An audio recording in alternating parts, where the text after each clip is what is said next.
దేవుడికి మహిమ కలుగును గాక. మనమందరము నిలబడి ఉండగా పరిశుద్ధ గ్రంథంలోనికి వెళ్దాం. I love the word. నాకు వాక్యం అంటే చాలా ఇష్టం. ఇది కథ కాదు, ఈ పుస్తకము. అవును, పరిశుద్ధ గ్రంథము కథలతో కూడిన పుస్తకమే. పరిశుద్ధ గ్రంథము చరిత్రతో కూడిన పుస్తకమే. పరిశుద్ధ గ్రంథము నిజంగా ఉపమానములతో కూడిన పుస్తకమే. కానీ కథలో కానీ, చరిత్రలో కానీ, ఉపమానంలో కానీ ప్రతి దాంట్లో ప్రత్యక్షత దాగున్నది. ప్రతి దాంట్లో బయలుపాటు దాగున్నది. ఆ 7 ముద్రలు విప్పబడడం వలన, ఆ 7 ముద్రలోనూ దేవుడు తెరవడం వలన ఇప్పుడు ఆ ఉపమానాలు, ఇప్పుడు ఆ చరిత్ర, ఇప్పుడు ఆ కథలు ఏవైతే బైబిల్లో రాయబడి ఉన్నాయో అవన్నీ మనకిప్పుడు స్పష్టంగా మన కాలంలో నెరవేరు జరుగుట మనం చూస్తూ ఉన్నాం.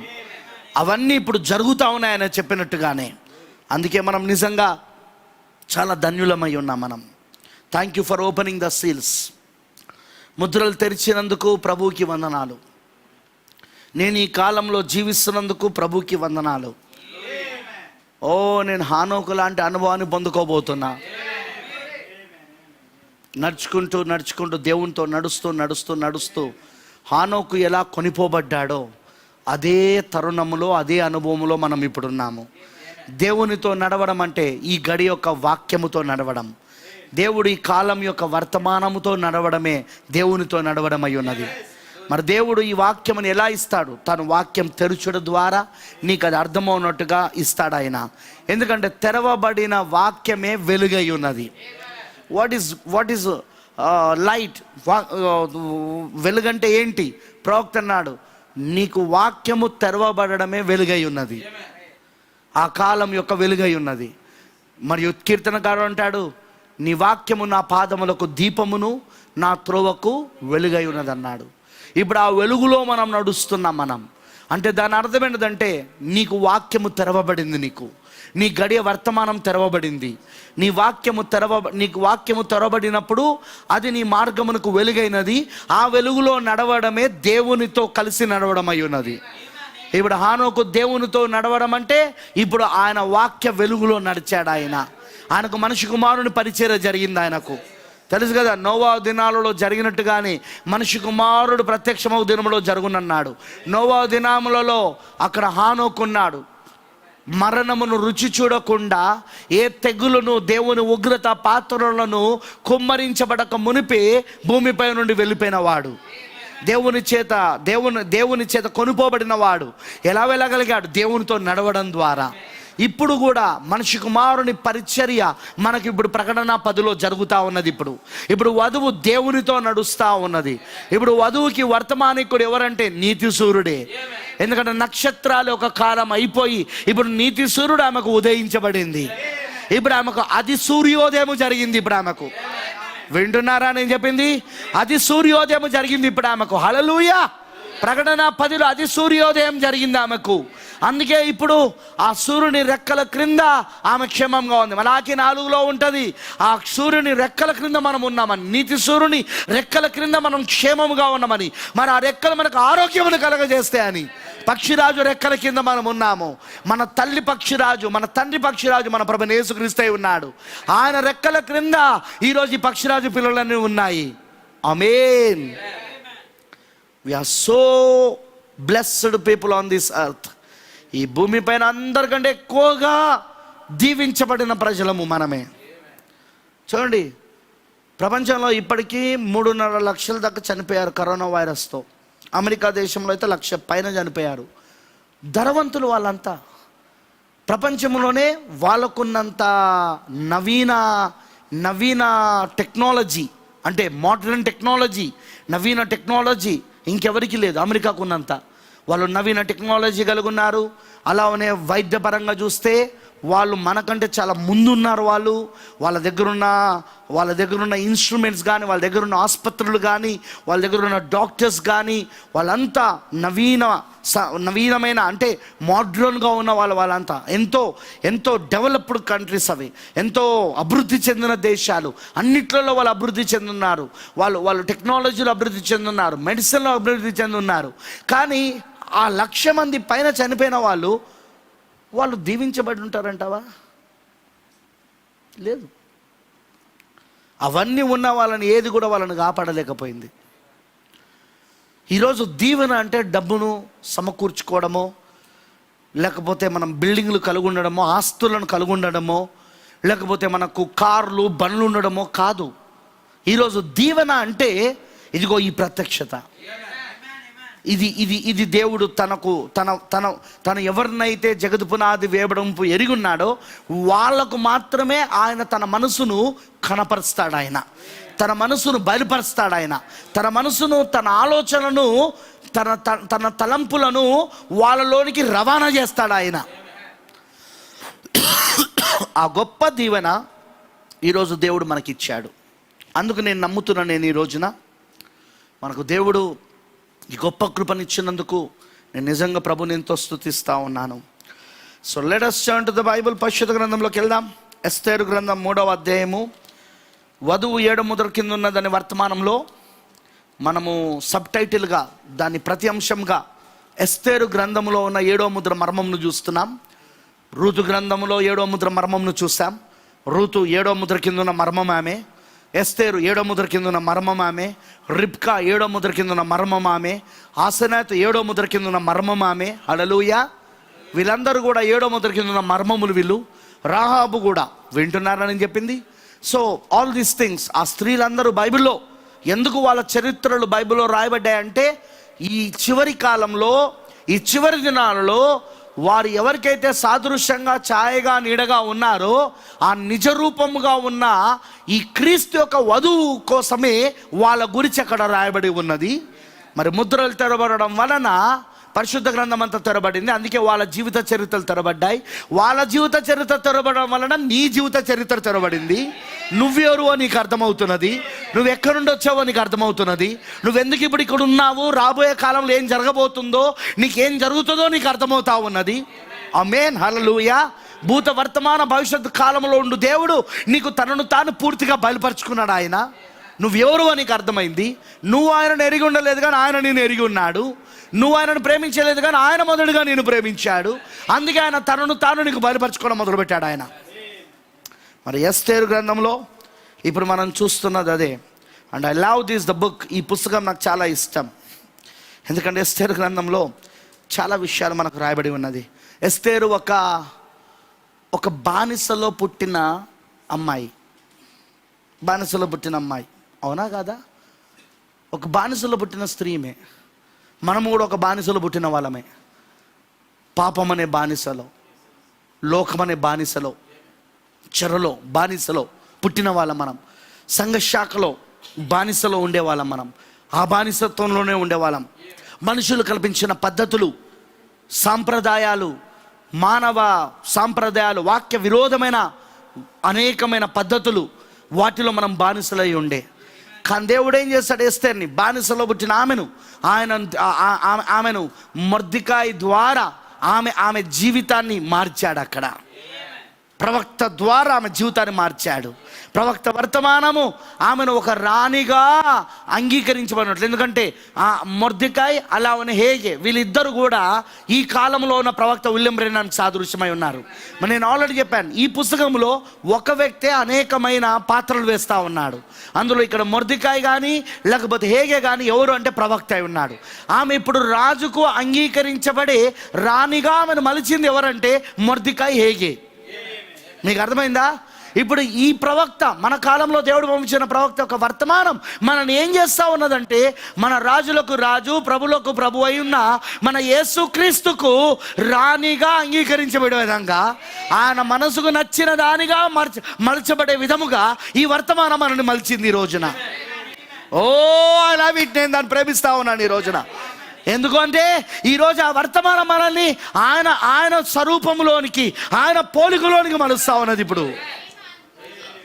మరి ఈ రాజులకు రాజు, ఈ ప్రభులకు ప్రభు అయిన యేసుక్రీస్తు ఈ కాలంలోని వధువుని ఆయన స్వీకరిస్తూ రాణిగా ఆమెను అభిషేకిస్తూ ఉన్నాడు.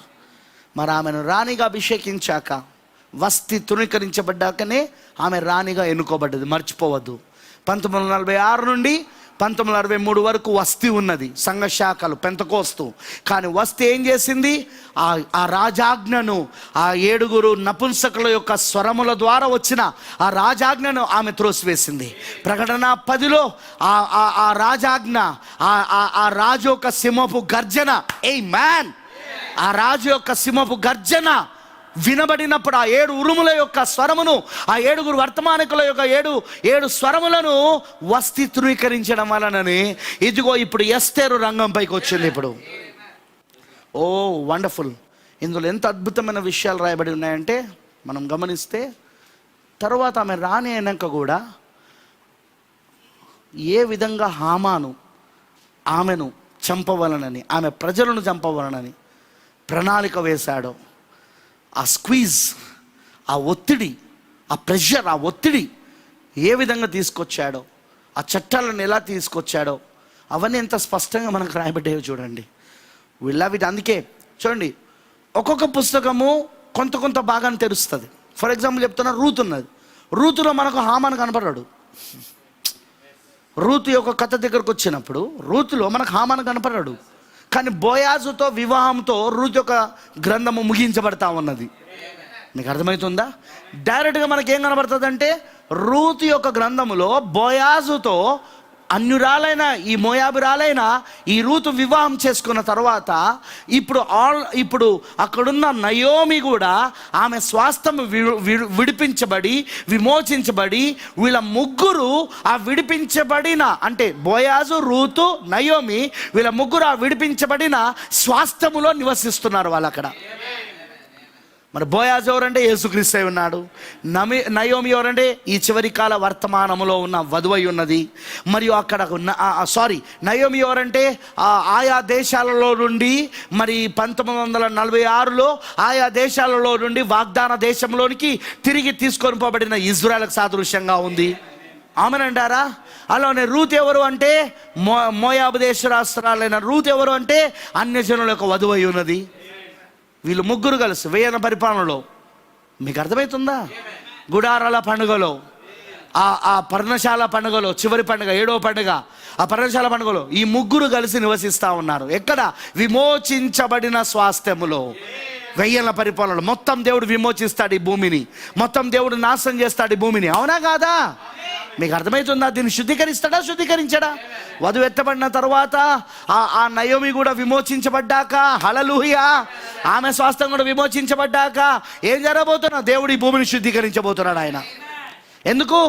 అటు 1,44,000 మంది నయోమి, ఇటు రూతు మరియు బోయాజ్ వివాహం చేసుకున్న వీళ్ళిద్దరూ కలిసి, ఈ ముగ్గురు కలిసి ఈ భూమి పైన జీవించడానికి. సో రూతు కథకు వచ్చినప్పుడు మనకు అక్కడ దాకానే అర్థమవుతున్నది.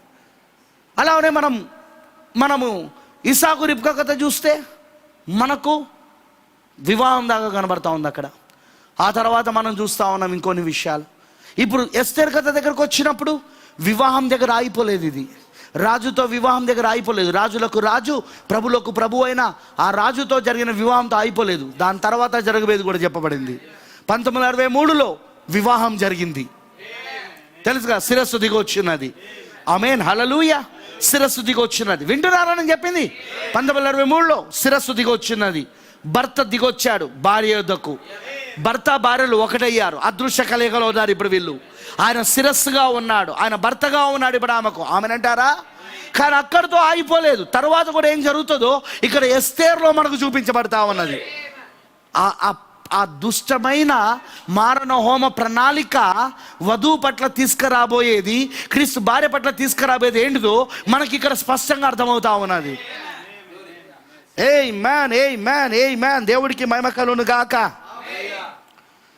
అందుకే స్త్రీలలో ఎస్తేరే చివరిది.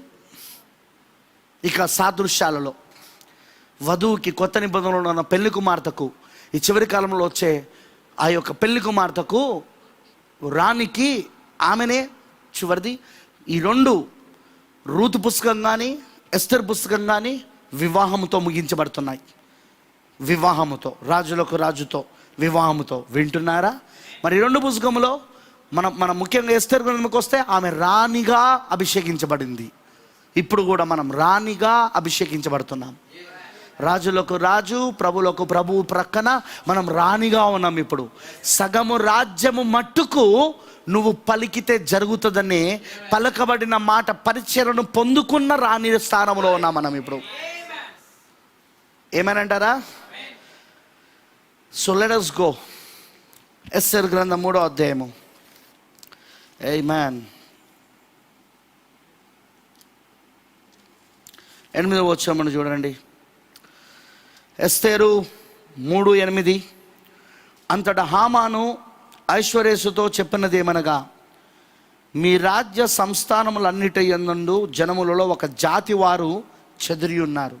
ఇప్పుడు గుర్తుంచుకోండి, వధువు మొత్తం ప్రపంచమంతా చెదిరి ఉన్నది, అన్ని దేశాలలో ఉన్నది. 127 సంస్థానములకు అధిపతిన రాజులు, ఆ సంస్థానాలకు అన్నిటికీ రాజులు ఉన్నారు, అధిపతులు ఉన్నారు. ఆ అధిపతులకు రాజులకు ఈయన రాజు. అర్థమైందా? ఎవరు ఐశ్వర్యస్? ఎవరు? రాజులకు రాజు, ప్రభువులకు ప్రభువు. అర్థమైందా? సో ఒక జాతి వారు చెదిరి ఉన్నారు, వారి విధులు సకల జనుల విధులకు వేరుగా ఉన్నవి.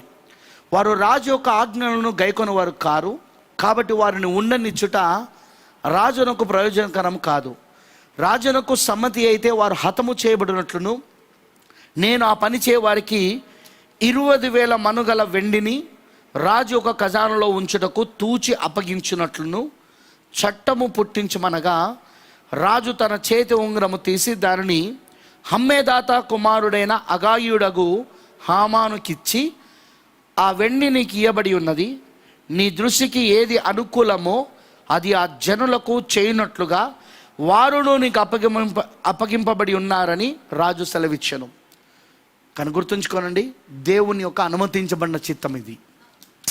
రాజు యొక్క సెలవు ద్వారానే హామాను తీసుకొస్తున్నాడు ఆ మరణమును. దేవుడు అనుమతిస్తున్నాడు దాన్ని. ఎందుకు? ఆ స్క్వీజ్ని, ఆ ఒత్తిడిని దేవుడు అనుమతిస్తూ ఉన్నాడు మనకు. మీకు అర్థమైందని చెప్పింది. ఎందుకు? ఆమె వెళ్ళిపోవాలి కాబట్టి. మీకు చెప్తానులే నేను రాబోయే దినాల్లో, రాబోయే వర్తమానంలో. 12వ వచనం, 11వ వచనం, 10. రాజు తన చేతి ఉంగరం తీసి దానిని హమ్మేదాత కుమారుడైన అగాగుడు ఎలా అయ్యాడో మీకు అర్థమైందిగా. మీకు ఇతను ఏ సంతానం నుండి వచ్చాడు అర్థమైందిగా. ఇతను ఇప్పుడు కాదు, మొదటి నుండి యూదులకు శత్రువే.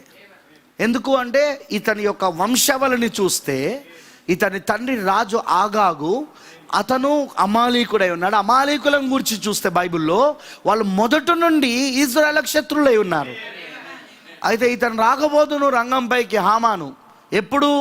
అప్పుడు గనక సౌలు దేవుడి ఆజ్ఞకు లోబడి ఉంటే.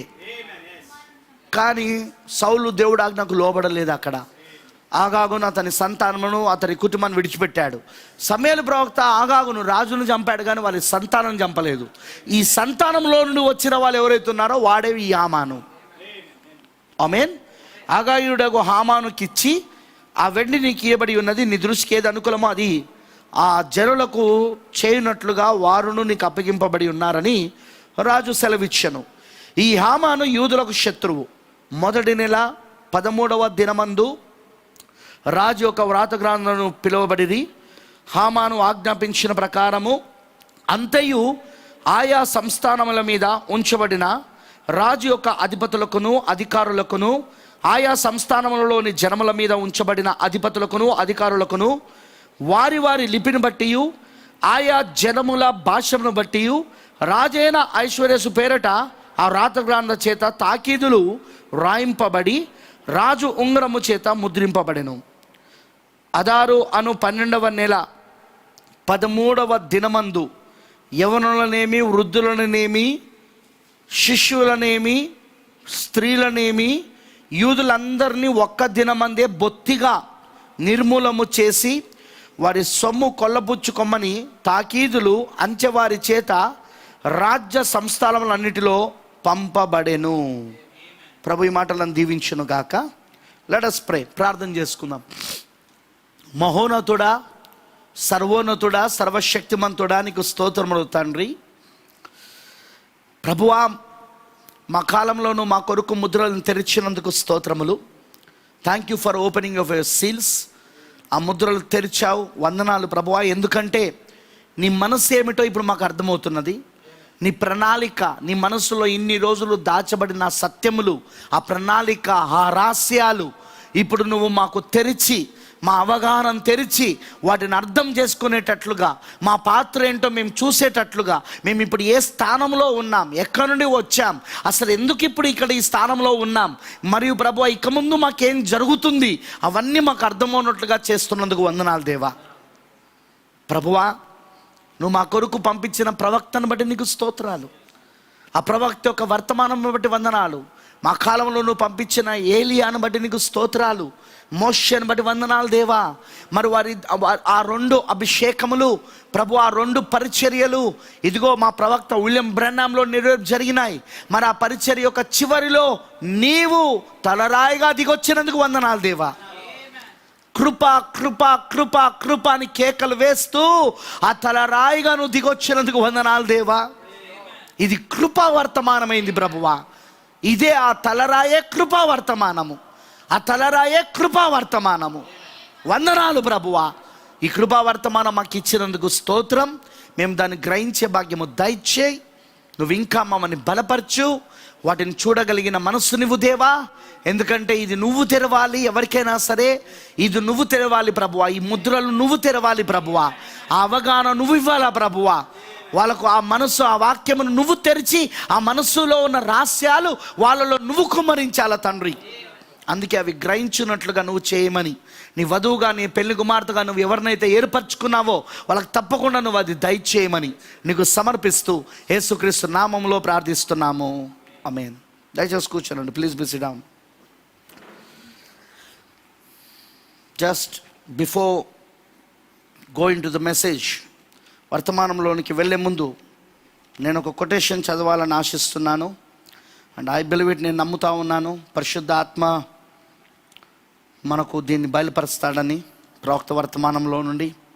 ఎందుకంటే పోయిన వారం మనం చూసాం, పోయిన గురువారం రోజున మరి ఇదంతయు కూడా ఏది, ఈ యొక్క మారణ హోమము ఏదైతే వీడు దుష్టమైన ప్రణాళిక వేశాడో హామాను, ఇదంతయు కూడా మనకు బైబిల్లో ఒక సాదృశ్యంగా, ఒక ఛాయగా మన కాలం కొరకు ఇవ్వబడిందని మనకు అర్థమైంది.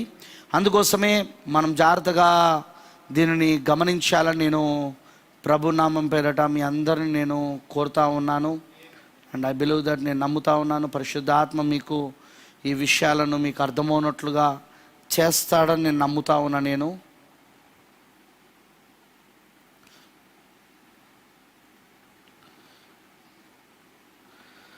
బూరల పండుగ,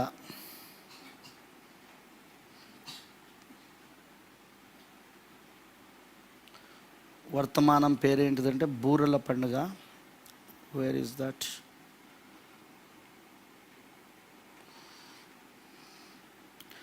తెలుగులో అది ఉందా? రైట్. 1964 జూలై 19న చెప్పబడిన వర్తమానం ఇది, బూరల పండుగ. మరి పారాగ్రాఫ్ 183, 183వ పారాగ్రాఫ్ చూడగలిగిన వాళ్ళు చూడండి. 183వ పారాగ్రాఫ్, బూరల పండుగ 1964 ముద్రలు విప్పబడిన తర్వాత ఇది బోధించబడినది.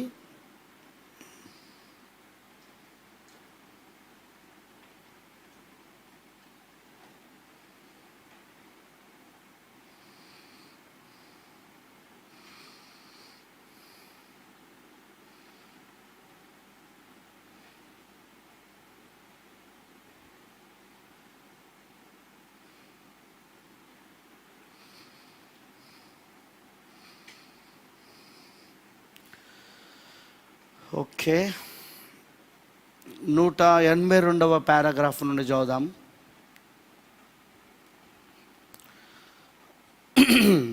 Now the ecclesiastical realm has been opened from the natural revival of the old pagan Rome.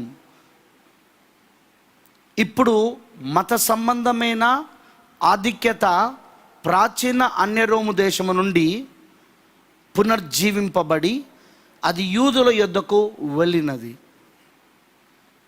went forth on the Jews. జాగ్రత్తగా వినండి. ప్రవక్త ఏమంటున్నాడంటే, ఇప్పుడు మత సంబంధమైన ఆధిక్యత ప్రాచీన అన్యరోము దేశము నుండి పునర్జీవింపబడి అది యూదుల యొద్దకు వెళ్ళినది. వాట్?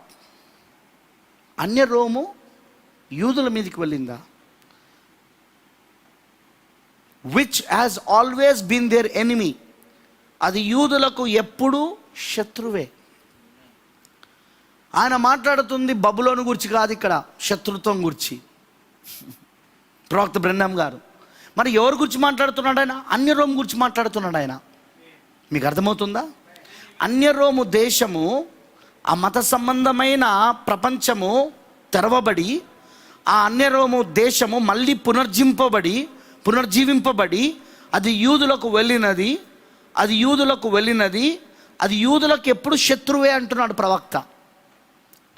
ఏం మాట్లాడుతున్నాడు ప్రవక్త ఇక్కడ? What is speaking? ఎందుకంటే ఇప్పుడు నేను ఎందుకు అది మాట్లాడుతున్నానంటే, ఇప్పుడు చూడండి, ఇక్కడ ఎస్తేరు గ్రంథంలో 3వ అధ్యాయంలో మనం ఏం చూస్తున్నామంటే, ఈ హామాను యూదులకు శత్రువుగా ఉన్నాడు. మీకు అర్థమవుతుందా? ఇప్పుడు ఈ హామాను పైన ఏ ఆత్మ పనిచేసిందో మనం గమనించాలా. ఇప్పుడు ప్రవక్త అంటున్నాడు, ఈ మత సంబంధమైన ప్రపంచము తెరవబడినది అంటున్నాడు. Now the ecclesiastical realm has been opened. Ecclesiastical realm అంటే మత సంబంధమైన ప్రపంచము తెరవబడినది. ప్రాచీన అన్యరోము దేశము నుండి పునర్జీవింపబడి అది యూదుల యొద్దకు వెళ్ళినది. అది యూదులకు ఎప్పుడు శత్రువే. మనకు తెలుసు అన్యరోము యూదులకు శత్రువు అని. మనం మొదటి రాకడలో చూస్తే ప్రభువైన యేసుక్రీస్తు వచ్చి వెళ్ళిపోయాక క్రీస్తు శకం 70వ సంవత్సరంలో రోమన్ సైన్యాధిపతిగా ఉన్న, అన్యరోము సైన్యాధిపతిగా ఉన్న తీతు యెరూషలేము పైన దండెత్తినట్టు మనకు చరిత్రలో రాయబడి ఉన్నదా లేదా? యెరూషలేము పైన దండెత్తాడు. యెరూషలేమును చుట్టుముట్టి యెరూషలేము పైన దండెత్తి ఒక పెద్ద మారణ హోమను తీసుకొచ్చాడు. అక్కడ యూదులందరినీ, కనబడిన యూదులందరినీ, దొరికిన యూదులందరినీ చంపేశాడు, హతము చేశాడు, వధ చేశాడు, సంహారం చేశాడు. ఎందుకంటే యూదులు అనేవారు అసలు భూమిపైననే ఉండొద్దని. మీకు అర్థమవుతుందా? యూదులు అనేవారు అసలు భూమిపైననే ఉండొద్దని చెప్పేసి మొత్తము హతము చేసేసాడు. అయితే చరిత్రకారులు వాళ్ళు రాసిన చరిత్ర పుస్తకంలో ఏమని రాశారంటే, యెరూషలేము వీధిలో యూదుల రక్తము ఏరులై పారిందట, వరదలై పారింది. అంతగా చంపేశాడు. మరి అదే చరిత్రకారులు ఏమని రాశారంటే, అప్పుడు ఎవరు తప్పించబడ్డారు అంటే, ఎవరైతే నరమాంస భక్షకులను పిలువబడుతున్నారో వాళ్ళు, యూదులలో ఒక గుంపు ఉన్నది, అది నరమాంస భక్షకులను పిలువబడ్డారు. వాళ్ళే యేసుక్రీస్తు యొక్క శిష్యులై ఉన్నారు, యేసుక్రీస్తు యొక్క సంఘమై ఉన్నది. మీకు అర్థమైందని చెప్పింది. వాళ్ళని ఎందుకు నరమాంస భక్షకులు అన్నారంటే, యేసుక్రీస్తు తన శరీరమును తిని తన రక్తము త్రాగమని చెప్పాడు కదా యోహాను సువార్త 6వ అధ్యాయంలో. యోహాను సువార్త 6వ అధ్యాయంలో ఏమన్నాడు ఆయన? నా శరీరము తిని నా రక్తము త్రాగువాడే నిత్య జీవం గలవాడు అని చెప్పాడు కదా. అట్టివాడే నన్ను వెంబడించాలన్నప్పుడు అప్పుడే అవిశ్వాసులు అక్కడ నుండి వేరైపోయారు. అక్కడ 70 మంది శిష్యులు అవిశ్వాసులు, ఇది కఠినమైన మాట, దీన్ని ఎవడు వినగలడని చెప్పుకుంటూ వాళ్ళు అక్కడ నుండి వేరారు. వాక్యం వాళ్ళను పూర్తిగా వేరు చేసేసింది. వాక్యం ఎప్పుడు కూడా అవిశ్వాసులను విశ్వాసుల నుండి వేరు చేస్తుంది. వాక్యం ఎప్పుడు కూడా నటించే విశ్వాసులను విశ్వాసుల నుండి వేరు చేస్తుంది. మరి 3 రకాల విశ్వాసుల ప్రవక్త అంటాడు, 95% ఒక వేషధారట, ఒక నటించి విశ్వాసట, 95% వాడు వాక్యాన్ని నమ్ముతాడు, సత్యమును కలుగుంటాడు. మిగతా 5% వాడు వేషధారగా బతుకుతూ ఉంటాడు. ఆయన ఏదోను తోట గురించి మాట్లాడుతూ అంటాడు, ఏదోను తోటలో అక్కడ గురించి మాట్లాడుతూ అంటాడు, 99.9% వాడు సత్యమనే చెప్పాడు, కానీ వాడు 0.01% అబద్ధం చెప్పాడు. ఆ 0.01% ఏదైతే వాడు అబద్ధం చెప్పాడో అదే మరణమునకు కారణమైంది ఈ రోజున. ఆమేన్, హల్లెలూయా. అవిశ్వాసులు ఎట్లుంటుందంటే, అసలు మేము వాక్యమే నమ్మము, మాకు వాక్యం అక్కర్లేదని వెళ్ళిపోతారు. అంటే వాళ్ళు వాక్యం పైన వాళ్ళు వాక్యం పైన అవగాహన కలిగి ఉండరు, వాళ్ళు వాక్యాన్ని నమ్మరు వాళ్ళు. అది కాబట్టి వాళ్ళతో సమస్య ఉండదు. కానీ సమస్య అనేది ఎవరితో ఉంటుంది అంటే, అదిగో 99.9% ఎరుగుండి 0.01% ఏదైతే ఉంటుందో, 0.01% ఏదైతే ఉంటుందో ఆ 1% యొక్క అబద్ధాన్ని అందులో కలిపి ప్రజలను మోసపరుస్తూ ఉంటాడు చూడు, తన యొక్క వేషధారం ద్వారా, తన యొక్క నటన ద్వారా. అది అసలైన సమస్య ఉన్నది ఈ రోజున. అది నిజం. అది మరి మీరు గమనిస్తే ప్రేమైన దేవుని పిల్లలారా, ఇప్పుడు మీరు చాలా జాగ్రత్తగా గమనించాలి. ఇక్కడ నేను చెప్పేది ఈ మాట ఎప్పుడైతే యేసు చెప్పాడో అది అవిశ్వాసులను వేషధారం వేరు చేసింది. అంతేకాదు యేసు పైన నేరారోపణలు చేయడంలో ఇది కూడా చేశారు యూదుల కోర్టులో. మీకు గుర్తుంది కదా, యేసుని గెత్సెమనే తోటలో నుండి ఎక్కడ తీసుకెళ్లారు వాళ్ళు? ప్రధాన యాజకుని దగ్గర తీసుకెళ్లారు, యూదుల కోర్టుకి తీసుకెళ్లారు. వాళ్ళు తీసుకెళ్లారా లేదా? వింటున్నారా? ఏంటిది అది? సన్హెద్ర సభ, యూదుల కోర్టు. యూదుల కోర్టులో ఎవరు దాంట్లో తీర్పరిగా ఉంటాడో, న్యాయాధిపతిగా ఉంటాడంటే, ఆ కాలంలో ఎవరైతే ప్రధాన యాజకులుగా ఉన్నారో వాళ్ళు ఉంటారు. వింటున్నారా? ఇప్పుడు ఆ ప్రధాన యాజకుని ఏమిటకు వచ్చినప్పుడు యేసు పైన పెట్టిన నేరాపణలో ఇది కూడా ఒకటి. ఇప్పుడు ఈ శిష్యుల గురించి వచ్చినప్పుడు, యేసు చనిపోయాక ఆయన దేహాన్ని వారు ఆ యొక్క సమాధిలో పెట్టాక 3వ రోజున ఆయన తిరిగి లేచాడు. ఆయన ఆమేన్. అయితే ఆ 3వ రోజు తిరిగి లేచిన దానిని నమ్మలేదని బైబిల్ చెప్తా ఉన్నది. మీరు ఒకసారి నాతో పాటు పరిశుద్ధ గ్రంథంలోనికి రండి. Let's turn to the Bible for some time. ఒకసారి చూడండి, కొత్త నిబంధనకు రండి నాతో పాటు. దే డిడెంట్ బిలీవ్, వాళ్ళు నమ్మలేదు. యూదులు ఎవరు నమ్మలేదు ఆయన తిరిగి పునరుద్ధానం పొందుకున్నాడంటే. ఎవరు కూడా దానిని నమ్మలేదు.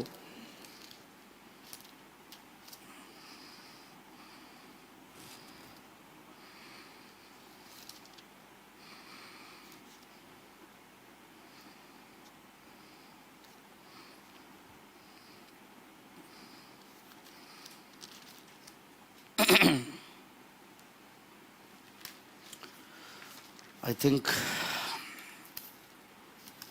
ఒక్క నిమిషం. దేవునికి స్తోత్రం.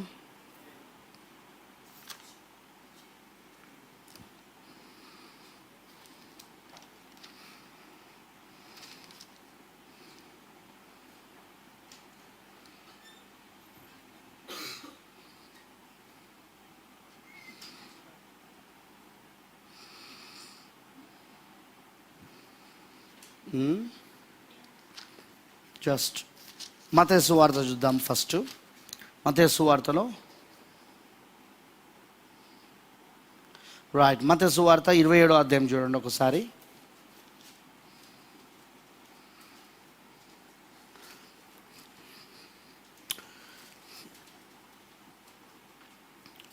వచనం. మర్నాడు అనగా సిద్ధపరచు దినమునకు మరుసటి దినమున ప్రధాన యాజకులను పరిసయ్యులను పిలాతునొద్దకు కూడి వచ్చి, అయ్యా, ఆ వంచకుడు సజీవుడై ఉండినప్పుడు 3 దినములైన తర్వాత నేను లేచినని చెప్పినది మాకు జ్ఞాపకం ఉన్నది. కాబట్టి 3వ దినం వరకు సమాధిని భద్రం చే ఆజ్ఞాపించుము. వాని శిష్యులు వచ్చి వానిని ఎత్తుకొని పోయి ఆయన మృతుల్లో నుండి లేచెనని ప్రజలతో చెప్పుదురేమో. అప్పుడు మొదటి వంచన కంటే కడపటి వంచన మరీ చెడ్డదై ఉండునని చెప్పిరి. అందుకు పిలాతు, కావలి వారు ఉన్నారు కదా, మీరు వెళ్ళి మీ చేతనైనంత మటుకు సమాధిని భద్రం చేయడని వారితో చెప్పాను. వారు వెళ్ళి కావలి వారిని కూడా ఉంచుకొని రాత్రికి ముద్ర వేసి సమాధిని భద్రం చేసిరి. విశ్రాంతి దినము గడిచిపోయిన 28వ అధ్యాయం 1వ వచనం మత్తయి సువార్త. విశ్రాంతి దినం గడిచిపోయిన తర్వాత ఆదివారమున తెల్లవారుచుండగా మగ్దలేని మరియయు వేరొక మరియయు సమాధిని కూడా చూడవచ్చిరి. ఇదిగో ప్రభుదూత పరలోకమును దిగివచ్చి రాయి పొరలించి దాని మీద కూర్చున్నాను. అప్పుడు మహాభూకంపము కలిగెను. ఆమేనంటారా? ఓకే, మనము చూస్తున్నాము. ఇంకా మనం కిందికి వచ్చిన తర్వాత 11వ వచనంలో మీరు చూడండి. వారు వెలుచుండగా కావలి వారిలో కొందరు పట్టణంలోనికి వచ్చి, ఏది యేసు పునరుద్ధానం పొందుకున్నాడు. ఇప్పుడు కావలి వారు ఎవరైతే అక్కడ పెట్టబడ్డారో ఆ కావలి వారు ఇప్పుడు వచ్చి, మీకు అర్థమవుతుందా? ఇప్పుడు వచ్చి కావలి వారిలో కొందరు పట్టణంలోనికి వచ్చి జరిగిన సంగతులన్నిటినీ ప్రధాన యాజకులతో చెప్పిరి. కాబట్టి వారు పెద్దలతో కూడా కూడి వచ్చి ఆలోచన చేసి ఆ సైనికులకు చాలా ద్రవ్యం ఇచ్చి, మేము నిద్రపోవచ్చుండగా అతని శిష్యులు రాత్రి వేళ వచ్చి అతన్ని ఎత్తుకొని పోయిరని మీరు చెప్పుడి. ఇది అధిపతి చెవినబడిన ఎడల మేము అతన్ని సమ్మతపరిచి మీకేమీ తొందర కలగకుండా చేతుమని చెప్పిరి. అప్పుడు వారు ఆ ద్రవ్యము తీసుకొని తమకు బోధింపబడిన ప్రకారం చేసిరి. ఈ మాట యూదులలో వ్యాపించి నేటి వరకు ప్రసిద్ధమై ఉన్నది.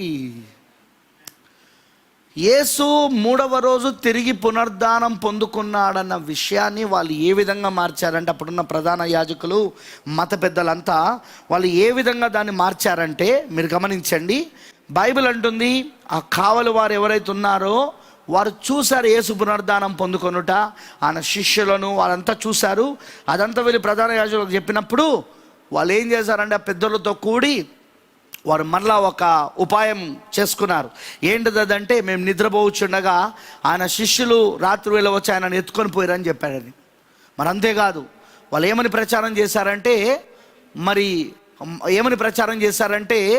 వారు తీసుకెళ్ళిన దేహాన్ని ఆయన బ్రతుకున్నప్పుడు, ఆయన జీవించున్నప్పుడు నా శరీరము తిని నా రక్తము త్రాగవాలని చెప్పాడు కదా. శిష్యులు ఆ శరీరాన్ని తిన్నారు, వాళ్ళు త్రాగారని చెప్పేసి ప్రచారం చేశారు యూదుల మధ్యలో. మొత్తం ఆ మత పెద్దలు, ఆ ప్రధాన యాజకులు, అప్పుడున్న శాస్త్రులు, పరిసయ్యులు, సద్దుకేయులు, సంఘ శాఖలు అన్నీ కూడా ఆ విధంగా ప్రచారం చేసినాయి. వింటున్నారా నేను చెప్పింది? అందుకే ఇక్కడ ఏమన్నారంటే నేటి వరకు అవి ప్రసిద్ధిగానే ఉన్నాయి, వ్యాపించి నేటి వరకు అవి ప్రసిద్ధిగా ఉన్నాయి.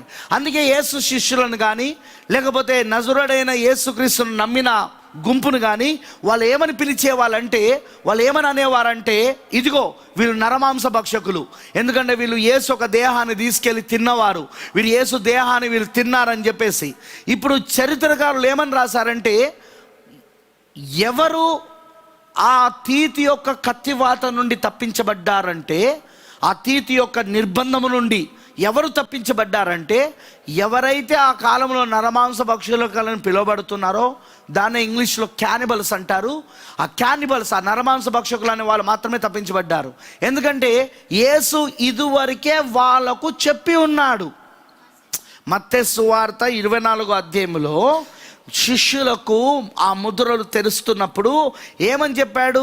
దానియేలు గ్రంథములో జరుగుతున్న ఆ ప్రవచనాన్ని, దానియేలు గ్రంథంలో చెప్పబడిన ఆ ప్రవచనాన్ని శిష్యులకు ఆయన ఇదివరకే చెప్పి ఉన్నాడు. ఆయన ఏది? తీతి యొక్క రాకను గూర్చి, అన్య రోము సైన్యాధిపతిగా ఉన్న తీతి యొక్క రాకను గూర్చి, యెరూషలేమును ముట్టడిని గూర్చి, వాళ్ళపైకి రాబోతున్న ఆ మారణ హోమమును గూర్చి యేసు ముందుగానే చెప్పాడు మత్తయి సువార్త 24వ అధ్యాయంలో. అందుకే యేసు శిష్యులు ముందుగానే తీతు రాకమునిపే అక్కడి నుండి, ఆయన శిష్యులే కాదు, ఆ శిష్యుల యొక్క బోధ నమ్మిన అప్పుడున్న క్రైస్తవులందరూ వాళ్ళు ఏం చేశారంటే అక్కడి నుండి తప్పించుకొని వెళ్ళిపోయారు. ప్రపంచ దేశాలకు అన్నిటికీ వాళ్ళు నలు దేశాలు మొత్తం నలుదిక్కులకు వాళ్ళు చెల్లా చెదరైపోయారు. ఇంకొంతమంది కూడా వాళ్ళు తప్పించుకొని పారిపోయారు. హల్లెలూయా. అలా తప్పించుకొని పారిపోయిన ఆ యూదులు ఈ రోజున మరల 1900 సంవత్సరాల తర్వాత, మరల 1946లో వాళ్ళు తిరిగి స్వతంత్రత, 2 ప్రపంచ యుద్ధాల తర్వాత 5-6 బూరల యొక్క ఆ 2 శ్రమల తర్వాత ఇప్పుడు యూదులు మరలా తిరిగి వాళ్ళ స్వదేశానికి వచ్చినారు ఈ రోజున. ఆమేన్, హల్లెలూయా. మీకు అర్థమైందని చెప్పింది. అయితే మీరు గమనించాల్సిన విషయం ఏంటంటే, ప్రవక్త అంటున్నాడు ఈ యూదులకు శత్రు ఎవరట అంటే అన్య రోము. యూదులకు శత్రు ఎవరు? అన్య రోము. జాగ్రత్త అండి. ఇప్పుడు మత సంబంధమైన ప్రపంచము ఆధిక్యత ప్రాచీన అన్య రోమ్ దేశం నుండి పునర్జీవింపబడి, మత సంబంధమైన ప్రపంచం ప్రాచీన అన్య రోమ్ దేశం నుండి పునర్జీవింపబడి అది యూదుల యొద్దకు వెళ్ళినది. అది యూదులకు ఎప్పుడూ శత్రువే. ఇప్పుడు మత సంబంధ భాగము కూడా తెరవబడినది. ఓయ్, బాగా వింటున్నారా? ఆమె వింటున్నారా? మత సంబంధమైన ప్రపంచం తెరవబడింది ఇప్పుడు. హల్లెలూయా. ఈ మత సంబంధమైన ప్రపంచం తెరవబడింది. రోము సింహము వలె నోరు తెరుచుకొని జనుల మీదికి ఉరికినది. రోము సింహము వలె నోరు తెరుచుకొని జనుల మీదకి పరిగెత్తినది. అది ఎప్పుడు దేవుని శత్రువే. ఇప్పుడు యూదుల మీదికి మాత్రమే కాదు, దేవుని పిల్లల మీదికి కూడా. అందుకే ప్రవక్త అంటాడు, భౌతికమైన ఇజ్రాయేలు ఆత్మ సంబంధమైన ఇజ్రాయేలుకు సాదృశ్యం. అబ్రహాం యొక్క ప్రకృతి సంబంధమైన విత్తనంలో నుండి వచ్చిన ఇజ్రాయేలు, ప్రకృతి సంబంధమైన వాగ్దాన కుమారుడిగా ఉన్న ఇసాకులో నుండి వచ్చిన ఇజ్రాయేలు, వాళ్ళు ప్రకృతి సంబంధమైన వాళ్ళు. అబ్రహాం యొక్క సంతానమే, కానీ ప్రకృతి సంబంధమైన సంతానం. ఎందుకంటే ప్రకృతి సంబంధమైన వాగ్దాన కుమారుడు ఎవరంటే ఇసాకు. ఇసాకులో నుండి వచ్చిన వాళ్ళే వీళ్ళంతా, అబ్రహాంలో నుండి వచ్చిన వాళ్ళే వీళ్ళంతా. వింటున్నారా? కానీ అబ్రహాంకి రాజ సంతానం ఉన్నది, ఆత్మ సంబంధమైన సంతానం ఉన్నది. ఆమెనంటారా? ఆ రాజ సంతానం ఎవరో కాదు, కానీ క్రీస్తులో నుండి వచ్చిన వారు. ఇప్పుడు అబ్రహాముకి అన్యజనుల్లో ఉన్న మనము ఏ విధంగా ఆయనకు సంతానం అవుతున్నామంటే, రాజ సంతానం అవుతున్నామంటే, క్రీస్తు ద్వారా మనము రాజ సంతానం అవుతా ఉన్నాం ఇప్పుడు. అయితే ఎప్పుడైనా గుర్తుంచుకోనండి, అబ్రహాం యొక్క ప్రకృతి సంబంధమైన సంతానము అబ్రహాం యొక్క ఆత్మ సంబంధమైన రాజ సంతానమునకు సాదృశ్యంగా ఛాయగా ఉన్నది అక్కడ. సో ఇప్పుడు యూదులకు శత్రువు అన్యరోమ్ అయితే, ఇప్పుడు ఇప్పుడు ఇప్పుడు అబ్రహాం యొక్క ప్రకృతి సంబంధమైన సంతానముగా ఉన్న ఇజ్రాయేలులకు అన్యరోము శత్రువు అయితే, ఇప్పుడు అబ్రహాం యొక్క రాజ సంతానముగా ఉన్న ఆత్మ సంబంధమైన ఇజ్రాయేలులకు కూడా ఎవరు శత్రువు అంటే ఇప్పుడు అన్యరోమే. కాకపోతే ఇప్పుడు అన్యరోమ్ ఏమైందంటే పోపు రోముగా మారింది. మీకు తెలుసు కదా, ప్రకటన 13లో అదేం జరిగింది, ఆ క్రూర మృగమునకు గాయము తగిలింది, కానీ ఆ గాయము బాగుపడుతూ మళ్ళా తిరిగి పునర్జీవింపబడింది. అది ఎక్కడ జరిగిందంటే, అది అన్య రోముగా గాయపరచబడి అది మరణపు దెబ్బను తిని, అది పోపు రోముగా క్రీస్తు శకం 320 సంవత్సరమున నైసియా సభ దగ్గర పునర్జీవం పొందుకున్నది. అది ఆమెనంటారా? మరి ప్రవక్త అంటున్నాడు, రోము సింహం వలె నోరు తెరుచుకొని జనముల మీదకి పరిగెత్తినది. అదెప్పుడు దేవుని శత్రువు. అదే ఆత్మ ప్రపంచములోని నియంతల మీదికి వచ్చినది. ఎందుకనగా మత సంబంధమైన సిద్ధాంతము అప్పటికి ఇంకా సడలలేదు, అది విప్పబడినది. వింటున్నారా? నియంతలు ఎవరు వీళ్ళు? హిట్లర్, ముసలోని, స్టాలిన్, ఐక్మెన్. హిట్లర్, ముసలోని, స్టాలిన్, ఐక్మెన్, వీళ్ళే ఆ నియంతలు. ఇప్పుడు ఆ నియంతల మీదకి ఏ ఆత్మ వచ్చిందట ప్రవక్త అంటున్నది? That's right. అదే ఆత్మ. ఏ ఆత్మ? అన్యరోమ ఆత్మ ప్రపంచంలోని నియంతల మీదకి వచ్చినది. ప్రపంచంలోని నియంతల మీదకి వచ్చినది. పట్టుకున్నారా మీరు? ఆమేన్, హల్లెలూయా. ఆ నియంతలు ఎవరు? 7వ సంఘ కాలంలో బాగా గుర్తుంచుకోండి, 6 బూరలు ఊదబడుతున్నాయి. 5-6 బూరలే మొదటి 2 ప్రపంచ యుద్ధాలు, 2 అయ్యోలు. ఆమేన్. ఇప్పుడు 7వ సంకాలంలో జరుగుతూ ఉంది అదంతా. హల్లెలూయా. మరి మీరు గమనించాల్సింది ఏంటంటే, ఈ నియంతలు వీళ్ళే, హిట్లర్, ముసలోని, స్టాలిన్, ఐక్మెన్. వీళ్ళపైకి ఏ ఆత్మ వచ్చిందని ప్రవక్త అంటున్నాడంటే అన్య రోమ్ యొక్క ఆత్మ. అందుకే చరిత్రకారులు ఏమంటారంటే, ఈ మొదటి 2 ప్రపంచ యుద్ధాలకు కారణం రోమన్ క్యాథలిక్. ముఖ్యంగా హిట్లర్, ముసలోని, వీళ్ళిద్దరూ యూదులను అతి దారుణముగా వీళ్ళు వధ చేశారు, వీళ్ళు సంహరించారు అతి దారుణముగా. దాదాపున 6 మిలియన్ల యూదులను, అంటే 60 లక్షల యూదులను రికార్డుల ప్రకారం, అది రికార్డులు లేని ఎన్నో తెలియదు, వాళ్ళు హత్య చేసినట్టుగా, చంపినట్లుగా మనకు రాయబడి ఉంది చరిత్రలో. ఎందుకు హిట్లర్, జర్మనీ నియంత హిట్లర్, ఎందుకు ఇటలీ నియంత ముసలోని? వింటున్నారా? ఇటలీలో నుండే రోమ్. ఇటలీ ఎక్కడుంది? రోమ్లోనే వాటికన్ ఉంది. వింటున్నారా? దీని వెనకాల ఎవరున్నారంటే అన్య రోమ్, అంటే ఇప్పుడు పోప్ రోముగా మారింది అది. దీని వెనకాల ఎవరున్నారంటే ఆ పోప్ రోమే వెనకాల ఉండి ఈ మారణ హోమం అంతా తీసుకొచ్చింది. అది యూదుల మీదకి ఈ మారణ హోమం తీసుకొచ్చింది ఎవరంటే ఎవరో కాదు, పోప్ రోము.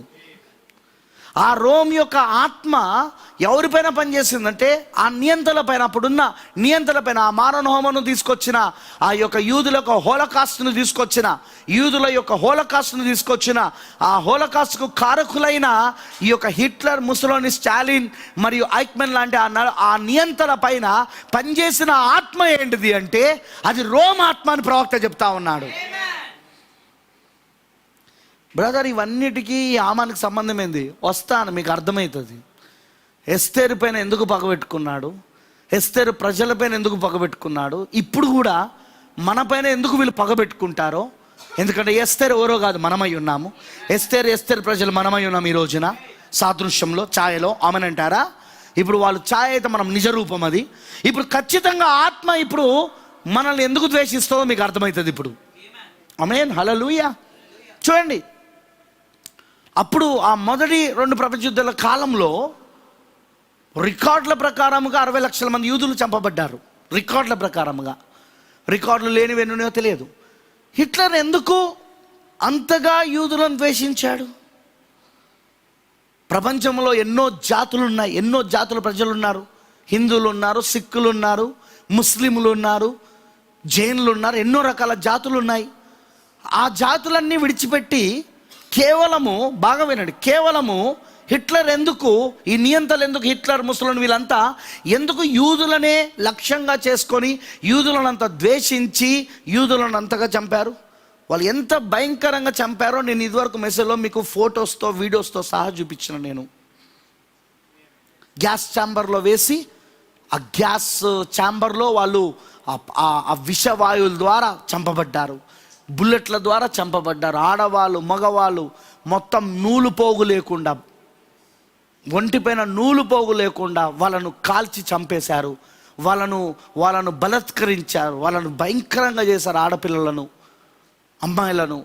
అంతేకాకుండా వాళ్ళను ఎంత భయంకరంగా వాళ్ళను కరువుతో బాధ పెట్టారంటే, అవి ఆ క్యాంపులలో ఏవైతే యూదుల కోసం తయారు చేయబడే క్యాంపులు ఉన్నాయో ఆ క్యాంపులలో వాళ్ళకి భోజనం పెట్టకుండా, నీళ్ళు పెట్టకుండా, వాళ్ళని నీళ్ళు ఇవ్వకుండా, భోజనం పెట్టకుండా ఉంచడం వలన మొత్తం శరీరంలో ఇక మాంసం లేదు, మొత్తం చర్మం అంతా ఎముకలకు అతుకుపోయిన ఫోటోలు మనకు కనబడతా ఉన్నాయి అక్కడ. పిల్లలు, పెద్దలు, ముసలోళ్ళు, మళ్ళీ బట్టలు లేకుండా. ఎందుకు అంత ద్వేషించాడు? వాయ్? అంత ద్వేషము ఎందుకు హిట్లర్కి వచ్చింది? హిట్లర్ కానీ, ముసలోనికి కానీ, ఈ ఐక్మెన్కి కానీ, ఈ స్టాలిన్ కానీ, వీళ్ళందరికీ ఎందుకు ఆ సమయంలో యూదులను ద్వేషించేది వచ్చింది? ఎందుకంటే ప్రవచనం, ఇట్స్ ఎ ప్రాఫెసీ. వింటున్నారా నేను చెప్పింది? అది ప్రవచనమై ఉన్నది. అది ఆ ప్రవచనం ప్రకారంగా ఇప్పుడు వాళ్ళు ఏం కావాలంటే తిరిగి వాళ్ళ స్వదేశానికి రావాల్సి ఉన్నది. వాళ్ళు తిరిగి వాళ్ళ వాగ్దాన దేశానికి రావాల్సి ఉన్నది. వాళ్ళ వాగ్దాన దేశానికి రావడానికే ఇక్కడ ఇదంతా జరుగుతూ ఉన్నది. ఇక్కడ ప్రపంచవ్యాప్తంగా చెల్లా చెదరైపోయిన యూదులందరూ కూడా, శరణార్థులుగా బతుకుతున్న యూదులందరూ కూడా అందుకే ఆ హింసలు పొందుకుంటా ఉన్నారు అక్కడ. మరి ఆ హింసల ద్వారా వాళ్ళు ఎక్కడికి రావాలంటే వాళ్ళ వాగ్దాన దేశంలోనికి వెళ్ళాలి వాళ్ళు. ఆమేన్, హల్లెలూయా. మీకు అర్థమైందా? ఎప్పుడైనా గుర్తుంచుకోనండి, ఒక ప్రవచనము నెరవేర్పు జరుగుతున్నప్పుడు ఆ ప్రవచనాన్ని నెరవేర్పు చేసే వారి పైన ఆ అభిషేకం పనిచేస్తూ ఉంటుంది. చూడండి, ఇప్పుడు ఏదైతే యూదుల గురించి ప్రవచనం చెప్పబడిందో మత్తయి సువార్త 24వ అధ్యాయంలో ఏమని చెప్పాడు? యేసుక్రీస్తు మత్తయి సువార్త 24లో ఏమని చెప్పాడు? ఆయన 2వ రాకడను గురించిన సూచన గురించి ఏమని చెప్పాడు? ఆయన అంజూరపు చెట్టు మరలా తిరిగి చిగురింపబడుతుంది, అది మరలా తిరిగి ఉజ్జీవింపబడుతుంది. చిగురించబడడం అంటే మళ్ళీ ఉజ్జీవింపబడడం. మరి బైబిల్ అంజూరపు చెట్టు ఎవరు? ఇజ్రాయేలులే ఉన్నారు. అంటే ఇజ్రాయేలు మళ్ళా తిరిగి ఏమవుతారు? వాళ్ళు ఒక దేశముగా పునర్జీవం పొందుకుంటారు వాళ్ళు. ఆమేనంటారా? మరి ఆయన ఏమన్నాడు? ఇప్పుడు అంజూరపు చెట్టుతో పాటు మిగతా చెట్లు కూడా తిరిగి పునర్జీవం పొందుకుంటే అన్నాడు. మీరు గమనించండి, మిగతా అన్య దేశాలలో ఉజ్జీవం మొదలైంది అక్కడ. అదే సమయంలో సువార్త ఉద్యమం జరిగింది. ఇటు అంజూరపు చెట్టు 1946లో తిరిగి జీవింపజేయబడింది. అనగా వాళ్ళు తిరిగి మళ్ళీ వాళ్ళ స్వదేశం మొదలైంది. దేవుడు అన్యజనుల కోసము 7వ నక్షత్రాన్ని పంపించాడు ఆయన. లవదిక సంఘకాలపు వర్తమానికుని పంపించాడు ఆయన. ఇప్పుడు పెంతెకోస్తులో ఉద్యమం మొదలైంది ప్రపంచమంతా. గ్లోరీ. పెంతెకోస్తు ఒక ఉద్యమం ప్రపంచమంతా ప్రారంభమైంది విలియం బ్రెన్హామ్ పరిచర్య ద్వారా. అమెరికా సంయుక్త రాష్ట్రాలే కాదు, కెనడా, యూరప్ మరియు ఆఫ్రికా మరియు ఇంకా మధ్య ఆసియా అన్ని దేశాలలో ఈ ఉద్యమం ప్రారంభమైంది విలియం బ్రెన్హామ్ ద్వారా.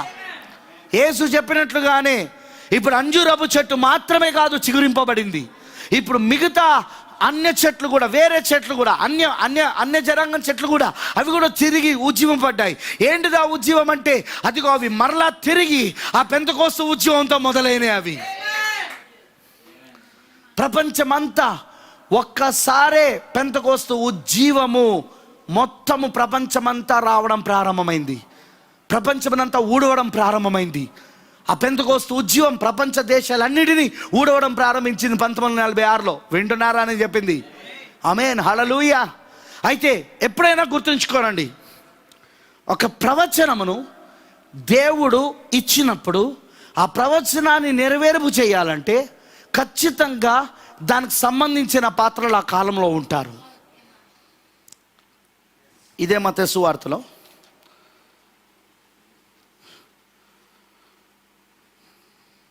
2వ అధ్యాయంలో 17వ వచనంలో ఇలా చెప్పబడుతున్నది. 17 కంటే ముందు నుండి చదువుదాము. 16వ వచనంలో చదువుదాం. ఆ జ్ఞానులు తను అపహసించిరని హేరోదు గ్రహించి బహు ఆగ్రహము తెచ్చుకొని తాను జ్ఞానుల వలన వివరముగా తెలుసుకున్న కాలమును బట్టి బెత్లెహేములోను దాని సకల ప్రాంతములలోను 2 సంవత్సరములు మొదలుకొని తక్కువ వయసు గల మగ పిల్లలందరినీ వధించెను. అందువలన రామాలో అంగలార్పు వినబడెను, ఏడుపును మహా రోదన ధ్వనియు కలిగెను. రాహేలు తన పిల్లల విషయమై ఏడ్చుచు వారు లేనందున ఓదార్పు పొందనలకు ఉండెను అని ప్రవక్త అయిన ఇర్మియా ద్వారా చెప్పబడిన వాక్యం నెరవేరెను. దిస్ ప్రొఫెసీ, ప్రవచనం, రామాలో అంగలార్పు వినబడెను, ఏడుపును మహారోదనను కలిగెను. రాహేలు తన పిల్లల విషయమై ఏడ్చుచు వారు లేనందున ఓదార్పు పొందనలకు ఉండెను అనే ఈ ప్రవచనం ఏదైతే ఉందో అది ప్రవక్త ఇర్మియా ప్రవచించాడు. ఇప్పుడు ఈ ప్రవచనం ఎప్పుడు జరిగిందంటే మొదటి రాకడలో జరిగింది. యేసుక్రీస్తు జన్మించినప్పుడు మొదటి రాకడలో జరిగింది. ఆ 3 జ్ఞానులు మరి యెరూషలేమునకు వెళ్ళారు. యూదుల రాజుగా పుట్టినవాడు ఎక్కడున్నాడని ఆ రాత్రి వాళ్ళు అడిగారు. ఆ తర్వాత అసలు యూదుల రాజు పుట్టాడన్న సంగతే మేము ఎరగమని వాళ్ళు చెప్పారు. వింటున్నారా? ఆ తర్వాత ఏం జరిగింది? ఆ తర్వాత మళ్ళీ ఏ నక్షత్రం అయితే వాళ్ళను, ఆ సహజాతీతమైన నక్షత్రం ఏదైతే వాళ్ళని నడిపించుకుంటూ వచ్చిందో, మరలా వాళ్ళకు ఆ నక్షత్రము కనబడినప్పుడు ఆ నక్షత్రాన్ని వాళ్ళు వెంబడించి యేసున్న చోటికి, సూర్యుడున్న చోటికి నక్షత్రం నడిపించింది, అక్కడికి నీతి సూర్యుని చోటికి. ఆమెనంటారా? అప్పుడు వాళ్ళు ఆ రాత్రి కళ ద్వారా దేవుడు వాళ్ళతో మాట్లాడినప్పుడు మరలా తిరిగి మీరు రాజు యొద్దకు వెళ్ళవద్దు, వేరే మార్గంలో తిరిగి మీ యొక్క గృహంలోనికి వెళ్ళిపోయినని దేవుడు చెప్పినప్పుడు వాళ్ళు తిరిగి హేరోదు రాజు దగ్గరికి రాకుండా వాళ్ళు తిరిగి వేరే మార్గంలో వెళ్ళిపోయారు. ఆ సంగతి హేరోదు రాజుకు అర్థమై హేరోదు రాజు ఏమనుకున్నాడంటే, తను ఆ జ్ఞానులు తను అపహసించారని గ్రహించి వెంటనే ఆగ్రహం తెచ్చుకొని తాను జ్ఞానుల వలన వివరంగా తెలుసుకున్న కాలమును బట్టి బెత్లెహేములోను దాని సకల ప్రాంతంలోనూ 2 సంవత్సరములు మొదలుకొని తక్కువ వయసు గల మగ పిల్లలందరినీ వధించాడు. మీరు గమనిస్తున్నారా? ఈ నరహంతకుడైన హేరోదు అప్పుడు రాజుగా ఉన్నాడు. ఎందుకు? ఇర్మియా ప్రవక్త ద్వారా చెప్పబడిన ప్రవచనమును నెరవేర్పు చేయడానికి. వింటున్నారా నేను చెప్పింది? ఇర్మియా ప్రవక్త ద్వారా చెప్పబడిన ప్రవచనమును నెరవేర్పు చేయడానికి ఇతని పైన అభిషేకం పనిచేయాలి. When the prophecy is going to be fulfilled, ఒక ప్రవచనం అనేది నెరవేర్పు జరిగే సమయానికి వచ్చినప్పుడు ఆ ప్రవచనంలో ఎవరెవరు ఏ పాత్రలో ఉంటారో ఆ పాత్రల పైన అభిషేకం పనిచేస్తూ ఉంటుంది. అందుకే అక్కడ ఒక దుష్టుడైన నరహంతకుడైన హేరోదు ఉండాలి అక్కడ. ఆమెనంటారా? ఎందుకు? ఆ ప్రవచనం నెరవేర్పు జరగాలంటే ఖచ్చితంగా. చూడండి, యేసు జన్మించాల్సింది నజరేతు ఊర్లో కాదు. కన్యక మరియ ఎక్కడుందంటే నజరేతు ఊర్లో ఉంది. దూత ఎక్కడ ప్రత్యక్షమయ్యాడంటే ఆమె నజరేతు ఊర్లో ఉండగానే పరలోకము నుండి గాబ్రియెల్ దూత ప్రత్యక్షమై ఆ సువార్తమానం ఆమెకు తెలియజేశాడు. అవునా? ఆమె నిండు చూలాలుగా ఇప్పుడు నజరేతు ఊర్లో ఉంది. కానీ లేఖనం ప్రకారం ఆయన ఎక్కడ జన్మించాలంటే బెత్లెహేములో జన్మించాలి. వింటున్నారా నేను చెప్పింది? లేఖనం ప్రకారముగా ఆయన ఎక్కడ జన్మించాలంటే బెత్లెహేములో జన్మించాలి. హల్లెలూయా. ఇప్పుడు బెత్లెహేములో ఆయన జన్మించడానికి ఆ సమయంలో వెంటనే కైసర్ ఏం చేశాడంటే ప్రపంచం మొత్తమునకు ఒక ట్యాక్స్ తీసుకొచ్చాడు. టాక్సేషన్, పన్ను కట్టడం. ఆ పన్ను కట్టడానికి ఎవరు వాళ్ళ యొక్క సొంత గ్రామంలోనికి, సొంత పట్టణానికి వెళ్ళి అక్కడ వాళ్ళ పేర్లను నమోదు చేసుకోవాలా. అవునా కాదా? మీకు అర్థమైందా? కైసర్కి అప్పుడే ఎందుకు అనిపించింది ప్రపంచం మొత్తమును? ఎందుకంటే అప్పుడు అన్య రోమ్ ప్రపంచాన్ని మొత్తము పరిపాలిస్తూ ఉంది. ఎంతమందికి తెలుసు? యేసు మొదటి రాకడలో ప్రపంచాన్ని మొత్తం పరిపాలిస్తున్న అన్య రోమ్ అయి ఉన్నది అది. అవునా? 4వ అగ్రరాజ్యము అదే. ఆ యొక్క ప్రకటన ఆ యొక్క దానియేలు గ్రంథం 2వ అధ్యాయంలో మరి దానియేలు చూసిన ఆ బ్రహ్మాండమైన విగ్రహంలోని ఆ 4వ భాగము, 4వ రాజ్యం, ఆమేనంటారా? మోకాల దగ్గర ఉన్న రాజ్యం, ఇనుము రాజ్యం, అది అన్య రోమ్ అయి ఉన్నది. అది మీకు అర్థమైందని చెప్పింది. ఇప్పుడు ఆ అన్య రోము ప్రపంచాన్ని మొత్తము పరిపాలిస్తున్న సమయం అది. ఆమేన్. కానీ ఈ కైసరు చక్రవర్తి అన్య రోముకి మొత్తం అందరికీ రాజులకు రాజు. ఈయన చక్రవర్తిని ఎవరంటారంటే రాజులకు రాజును. ఇప్పుడు హేరోదు ఈ దేశానికి రాజు, ఇంకొకరు ఇంకో దేశానికి రాజు, ఇంకొకరు ఇంకో దేశానికి రాజు. వీళ్ళందరికీ చక్రవర్తి ఎవరంటే కైసర్ అయి ఉన్నాడు. కైసర్ ఏం చేశాడు? అందరినీ పన్ను కట్టాలని చెప్పి వారు ఆ యొక్క దాని ఏమంటారంటే వారి యొక్క దాని ఏమంటారంటే వాళ్ళు వెళ్ళి వాళ్ళ యొక్క సొంత గ్రామములలో, సొంత వాళ్ళు ఎక్కడ పుట్టి పెరిగారు ఆ సొంత గ్రామాలలో, లేకపోతే వాళ్ళ నేటివ్ ప్లేస్ అంటారు కదా, వాళ్ళు పుట్టి పెరిగిన ఆ యొక్క ప్రాంతంలోకి వెళ్ళి వాళ్ళ యొక్క పేర్లు నమోదు చేసుకోవాలి. మీకు అర్థమైందని చెప్పింది? హల్లెలూయా. ఇప్పుడు ఈమె నిండు చూలాలుగా ఉన్న మరియా, ఇప్పుడు ఆమె నజరేతు గ్రామము నుండి ఇప్పుడు ఆమె ఎక్కడికి వెళ్తుందంటే బెత్లెహేముకి వెళ్తుంది. ఇప్పుడు ఆమె బెత్లెహేములో ప్రసవించడానికి వెళ్తున్నది. ఇప్పుడు ఆమె ఎందుకు ఆమె బెత్లెహేముకి వెళ్ళాలి అంటే ఆల్రెడీ ఉన్న ప్రవచనం, అల్పమైన బెత్లెహేమును గురించిన ప్రవచనం. యూదా దేశపు బెత్లెహేమ, నువ్వు యూదా ప్రధానంలో ఎంత మాత్రమును అల్పమైన దానో కావు. ఇశ్రాయేలును నా ప్రజలను పరిపాలించు అధిపతి నీలో నుండి వచ్చును అని ప్రవక్త ద్వారా చెప్పబడినది నెరవేర్పు జరగాలంటే ఇప్పుడు కైసర్ లాంటి చక్రవర్తి అక్కడ ఉండి అదే సమయంలో అతనికి ఏ అభిషేకం పనిచేయాలంటే మొత్తం ప్రపంచమంతా కూడా పన్నును తీసుకురావాలి, టాక్సేషన్ తీసుకురావాలి అనే ఆ ఆత్మతంలో పనిచేసి అతను మీ పేర్లను మీ స్వగ్రామంలో నమోదు చేసుకోమని అతను ఆజ్ఞివ్వాలి. అందుకే ఇప్పుడు బెత్లెహేములో ఉన్న మరి దావీదు పట్టణంలో బెత్లెహేములో ఉన్న యూదా వంశవాళ నుండి వచ్చిన యోసేపు ఇప్పుడు తన భార్యను నిండు చూలాలని ఇప్పుడు నజరేతు ఊరు నుండి ఎక్కడ తీసుకెళ్తున్నాడంటే బెత్లెహేము తీసుకెళ్తా ఉన్నాడు. ఆ తర్వాత ఆయన జన్మించాక అదిగో 2 సంవత్సరాలకు ఆ బెత్లెహేములో 2 సంవత్సరాలకు ఈ ముగ్గురు జ్ఞానులు వస్తున్నారు. ఆ సహజాతీతమైన నక్షత్రాన్ని వెంబడిస్తూ ఈ ముగ్గురు జ్ఞానులు వస్తున్నారు. ఆ తర్వాత ఇర్మియా ప్రవక్త చెప్పిన ప్రవచనం ప్రకారంగా రామాలో అంగలార్పు వినబడును, రాహేలు తన పిల్లల విషయమై ఏడుచును. అవునా లేదా? అది నెరవేర్పు జరగాలంటే ఎవరు ఉండాలి ఆ సమయంలో? దుష్టుడైన నరహంతకుడైన హేరోదు ఉండాలి అక్కడ. మీకు అర్థమైందా? అప్పుడు వెంటనే ఇంకో ప్రవచనం ఉంది అక్కడ.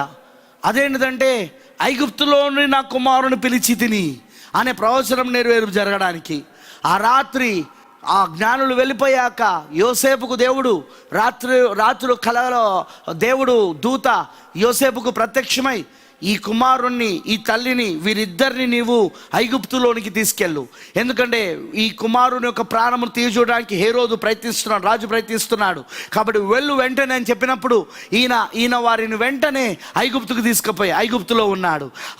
ఆ దుష్టుడైన ఆ నరంతకుడైన రాజైన హేరోదు చనిపోయేదాకా అక్కడే ఉన్నాడు.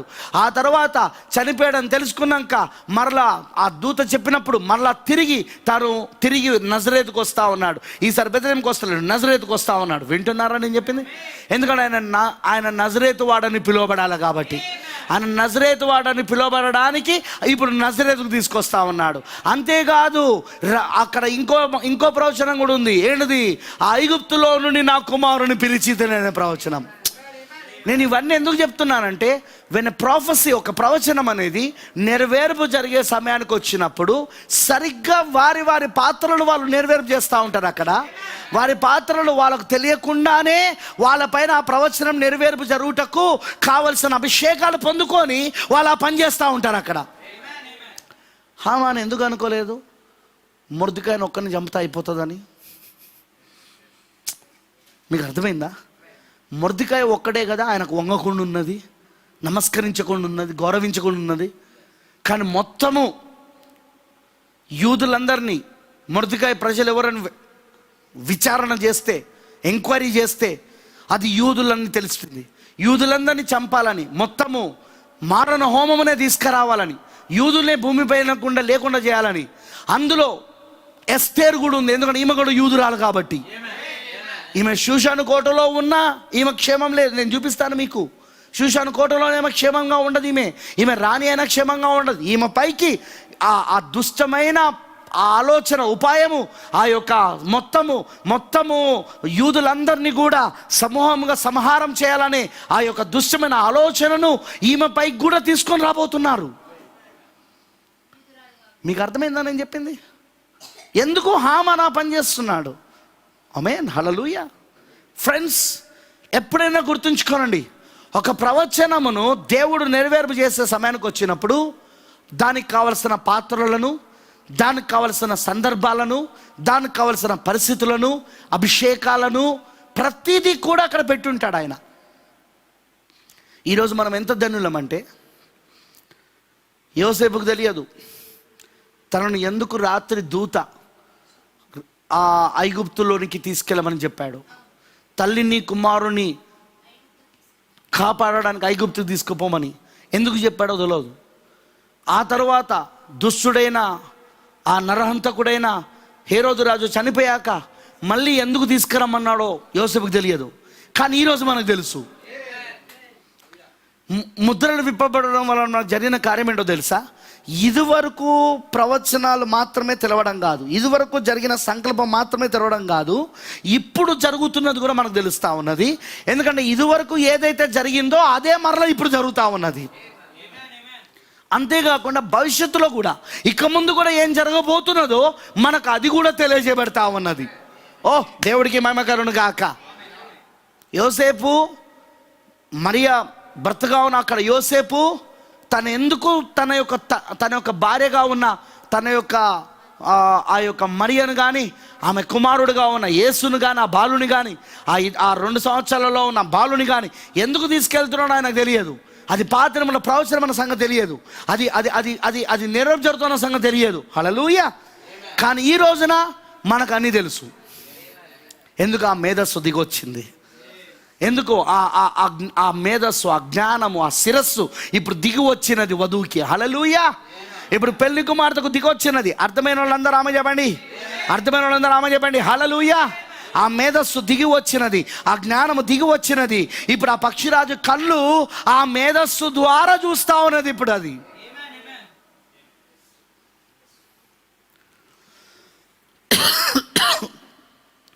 హిట్లర్ తనకు తెలియదు తాను ప్రవచనాన్ని నెరవేర్పు చేస్తున్నాడని. తన పైన పనిచేస్తున్న ఆత్మ అది రోమ్ ఆత్మ అని తెలియదు. తాను అనుకుంటున్నాడు, తాను ద్వేషిస్తున్నాను అనుకుంటున్నాడు, తాను చంపుతున్నాను అనుకుంటున్నాడు. కానీ తెర వెనకాల ఉండి చేస్తున్నది ఎవరు అంటే, ఆ వెనకాల ఉండి మొత్తం నడిపిస్తున్నది ఎవరంటే రోమ్.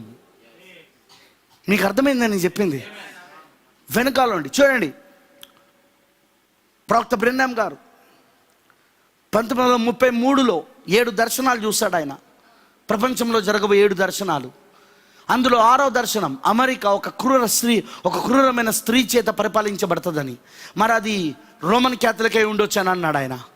1960లో అది నెరవేర్పు జరిగింది. అది జాన్ ఎఫ్ కెనడీ ఎప్పుడైతే మరి రోమన్ క్యాథలిక్ వ్యక్తిగా ఉన్న ఆయన రోమన్ క్యాథలిక్ ఓట్ల ద్వారా ఎప్పుడైతే మొట్టమొదటిసారిగా అప్పుడున్న అమెరికా దేశపు ఒక చరిత్రలోనే 1960లో అమెరికా దేశపు చరిత్రలోనే మొట్టమొదటి వ్యక్తి John F Kennedy Roman Catholic ఒక ఓట్ల ద్వారా తాను ప్రెసిడెంట్ అయ్యాడు. రోమన్ క్యాథలిక్ వ్యక్తి. వింటున్నారా? అప్పటి నుండి 1960 నుండి 2020 వరకు ఇప్పటికీ ఆ దేశము ఆ రోమన్ క్యాథలిక్ యొక్క చేతిలోనే ఉండి నడిపించబడతా ఉన్నది. అక్రూరమైన స్త్రీ చేతిలోనే ఉండి నడిపించబడతా ఉన్నది. తెర వెనకాల ఉండి నడిపించబడతా ఉన్నది ఇప్పుడు అది. అందుకే 1960లో ఎప్పుడైతే జాన్ ఎఫ్ కెనడీని అమెరికా ప్రెసిడెంట్గా ఎన్నుకున్నారో అప్పుడు దేవుడు ఆయనకు ప్రవక్త బ్రెన్హామ్ గారికి ముద్రలు తెరవడం మొదలుపెట్టాడు. మీకు అర్థమైందని చెప్పింది. దేవుడు ఆయనకు ప్రకటన గ్రంథం తెరవడం మొదలుపెట్టాడు. దేవుడు ఆయనకు ప్రకటన గ్రంథంలో ఉన్న విషయాలను బయలుపరచడం మొదలుపెట్టాడు ఆయనకు. హల్లెలూయా. ఎందుకంటే ఇప్పుడు ఆ ప్రకటన 13లో ఉన్న ఆ 2 క్రూరముగాలు ప్రపంచాన్ని పరిపాలించుటకు ఇక సిద్ధమవుతున్నాయని అర్థమైపోయింది. ఆమేన్. హల్లెలూయా. రోము మరియు అమెరికా ఈ 2 కలిసి ప్రపంచాన్ని పరిపాలించిన సిద్ధంగా ఉన్నది. ఇప్పటికే ప్రపంచం యొక్క ధనమంతా ఎవరి చేతిలో ఉన్నదంటే రోమ్ చేతిలో ఉంది. రోమన్ క్యాథలిక్ సంఘం రోమ్ చేతిలో ఉంది. పోప్ రోమ్ చేతిలో.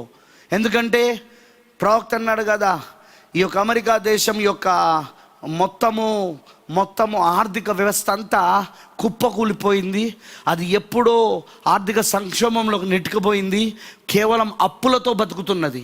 కానీ ఇప్పుడు ఇంకా అమెరికా అంత శక్తివంతమైన దేశముగా, ఆర్థిక పరంగా అంత అప్పులతో ఉన్నా కూడా ఇంకా ఎందుకు అది నెంబర్ 1 దేశంగా, ఎందుకు ఆ మొదటి స్థానం దేశంగా ఉన్నది అంటే వెనకాల రోమ్. మీకు అర్థమవుతుందా? వెనకాల ఎవరు అంటే రోమ్ ఉన్నది. ఎందుకంటే ప్రపంచ ధనం అంతా ఎవరి చేతిలో ఉన్నదంటే రోమ్ చేతిలో ఉంది. అందుకే రోమ్ మొత్తము తను కంట్రోల్లో పెట్టుకొని ఉన్నది. ఇప్పుడు ప్రవక్త చెప్పినట్టుగా ఇప్పుడు రోమ్ తెర వెనకాల, అమెరికాకు తెర వెనకాల ఉండి ప్రపంచాన్ని మొత్తము పరిపాలిస్తూ ఉన్నది. మొత్తము ప్రపంచ ఆర్థిక వ్యవస్థను పరిపాలిస్తూ ఉన్నది. ఎందుకంటే మనందరికీ తెలుసు కదా, ప్రపంచం ఒక షేర్ మార్కెట్ ఎక్కడుందంటే అది అమెరికాలో ఉంది. అవునా కాదా? వాల్ స్ట్రీట్ ఎవరి చేతిలో ఉన్నదన్నాడు? అమెరికాలోని వాల్ స్ట్రీట్ ఎవరి చేతిలో ఉన్నదన్నాడు? అమెరికాలోని వాల్ స్ట్రీట్ అది రోమ్ చేతిలో ఉన్నదన్నాడు. అందులో ఉన్న పెట్టుబడులందరి కూడా వాళ్ళందరూ రోమన్ క్యాథలిక్ సంబంధించిన వాళ్ళు. ఆ బిజినెస్ మ్యాన్స్ అంతా, వాళ్ళకి అంత డబ్బు ఎక్కడి నుండి వస్తూ ఉన్నదంటే రోమ్ సప్లై చేస్తూ ఉన్నది.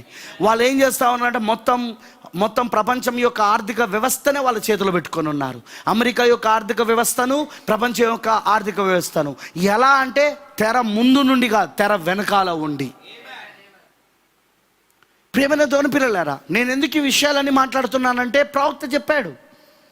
ఒకటి గుర్తుంచుకోండి, వర్తమానం అంటే నేను దేవుని ప్రేమిస్తున్నాను, ఐ లవ్ జీసస్, నేను యేసు అంటే నాకు చాలా ఇష్టము, ఆయన నేను ప్రేమిస్తూ ఉన్నాను, అంతేగా నేను ఆయన ప్రేమిస్తున్నాను, ఆయన నన్ను ప్రేమిస్తూ ఉన్నాడు, నేను మారుమనసు పొందినా, నేను యేసు సమల బాప్సం తీసుకున్నా, నేను ఇక చర్చ్కి వెళ్తున్నా, నేను ప్రభురాత్రి భోజనం తీసుకుంటున్నా, నేను కానుకలు దశమోభాలు ఇస్తున్నా.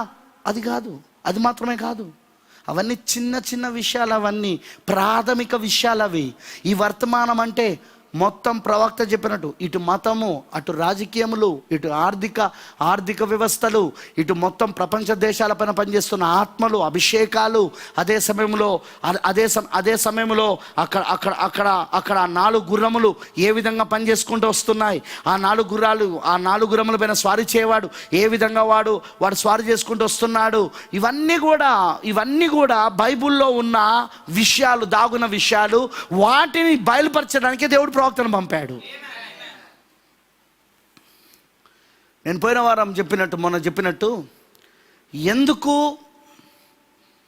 అంతగా ఈ వర్తమానాన్ని ఇప్పుడు ప్రపంచం ద్వేషిస్తుంది, ఇంకా ద్వేషిస్తుంది. ఎందుకు ఈ మత సంస్థలు, ఈ సంఘ శాఖలు, ఈ యొక్క సంస్థాగత సంఘాలు, డినామినేషన్స్ ఎందుకు దీన్ని ద్వేషిస్తున్నాయి? ఎందుకు ఇప్పుడు ప్రపంచ దేశాలు ద్వేషిస్తున్నాయి? అందరు ఎందుకు ద్వేషిస్తున్నారు? ఎందుకంటే ఇందులో దేవుడు మొత్తం వాళ్ళను పూర్తిగా ఎక్స్పోజ్ చేశాడు, బట్టబయలు చేసేసాడు. ఈ వర్తమానం ఏం చేసిందంటే వధువుకి మొత్తము బట్టబయలు చేసేసింది. హామాను యొక్క ప్రణాళికను, మరణ హోమమును, వాని దుష్టమైన ఉపాయమును ఎలాగైతే ఎస్తేరుకి మొర్దెకాయ్ తెలియజేశాడో అలా అన్నమాట. ఇప్పుడు ఈ ఎస్తేరుకి మన కాలపు మొర్దెకాయ్ మొత్తం తెలియజేసేసాడు. అందుకే వీళ్ళ దుష్టమైన ప్రణాళికలు మనకు అర్థమైనాయి. కాబట్టి వీళ్ళు ఏ ప్రవచనంలో ఉన్నారు, వీళ్ళలో ఏ అభిషేకాలు పనిచేస్తున్నాయి, వీళ్ళు ఏ పాత్రలో ఉన్నారు, ఇప్పుడు వీళ్ళు ఏం చేస్తున్నారు అనేది మొత్తం మొత్తం బట్టబయలు చేశారు. కాబట్టి అందుకే ఈ రోజున ఈ వర్తమానాన్ని కానీ, ఈ వర్తమానాన్ని చెప్పిన మన మొర్దెకాయ్ని కానీ, ఈ వర్తమానాన్ని నమ్మిన మొర్దెకాయ్ ద్వారా వచ్చిన ఈ వర్తమానాన్ని నమ్మిన ఎస్తేర్ని కానీ ఈరోజు అందుకే అంతగా ద్వేషిస్తూ ఉన్నారు. That's true. కారణం అదే. Because Satan is exposing. సాతానుడు పూర్తిగా బట్టబయలు అవుతున్నాడు. వాడు ఏదైతే ఇప్పటి వరకు రహస్యంగా ఉండి జరిగించుకుంటూ వస్తున్నాడో ఎవరికైనా తెలుసా? ఇక్కడ ప్రవక్త బూరల పండుగలో 182 పారాగ్రాఫ్లో ఆ హిట్లర్ పైన, ముసోలిని పైన, స్టాలిన్ పైన, ఐక్మెన్ పైన పనిచేసిన ఆత్మ, అది యూదుల శత్రు ఆత్మ, అది మొదటి నుండి అన్ని రోమై ఉన్నది, ఇప్పుడు వాళ్ళపైన అదే పనిచేసింది అన్న సంగతి ఎవరికైనా తెలుసా? తెలియదు. అందరూ అనుకున్నారు జర్మనీ నియంత హిట్లర్ యూదులను ద్వేషించాడు, ఇటలీ నియంత ముసోలిని యూదులను ద్వేషించాడు, అలానే ఐక్మెన్, స్టాలిన్లు కూడా యూదులను ద్వేషించారు, చంపారు, అంతే. కానీ తెర వెనకాల ఉండి ఎవరు జరిగిస్తున్నారు, ఎవరు దాన్ని జరిగించుకుంటూ వస్తున్నారు అనేది ముద్రలు తెరబడేదాకా, దేవుడు ఆ ముద్రలను తెరిచేదాకా, ఆ రహస్యాలను బయటపడేదాకా అది ఎవరికి తెలియదు. అది ఇప్పుడు అదే ఆత్మ, అదే మారణ హోమను తీసుకొచ్చిన ఆత్మ, యూదుల పైకి మారణ హోమమును తీసుకొచ్చిన ఆత్మ, అదే ఆత్మ ఇప్పుడు మళ్ళీ అదే రూమ్ ఆత్మ, అదే రోమన్ క్యాథలిక్ యొక్క ఆత్మ మళ్ళీ ఇప్పుడు వధువు పైకి కూడా, ఎస్తేరు పైకి కూడా, అక్కడ సాదృశ్యంలో ఎస్తేరు ప్రజల పైకి, అలానే ఇప్పుడు కూడా వధువు పైకి కూడా అదే ఆత్మ మరణ హోమను తీసుకొస్తున్నది. That is the plan of God. అది దేవుని ప్రణాళిక. అది మరి ప్రవక్త చెప్పినట్టు ఈ నియంత్రణ పైన పనిచేస్తున్న ఆత్మ ఏదైతే ఉందో, ఈ నియంత్రణ పైన పనిచేస్తున్న యొక్క స్పిరిట్ ఆత్మ ఏదైతే ఉందో, అది అన్య రోమ ఆత్మ అని మనకు అర్థమైంది కానీ నేను చెప్పింది అర్థమైన వాళ్ళందరూ రామ చెప్పండి.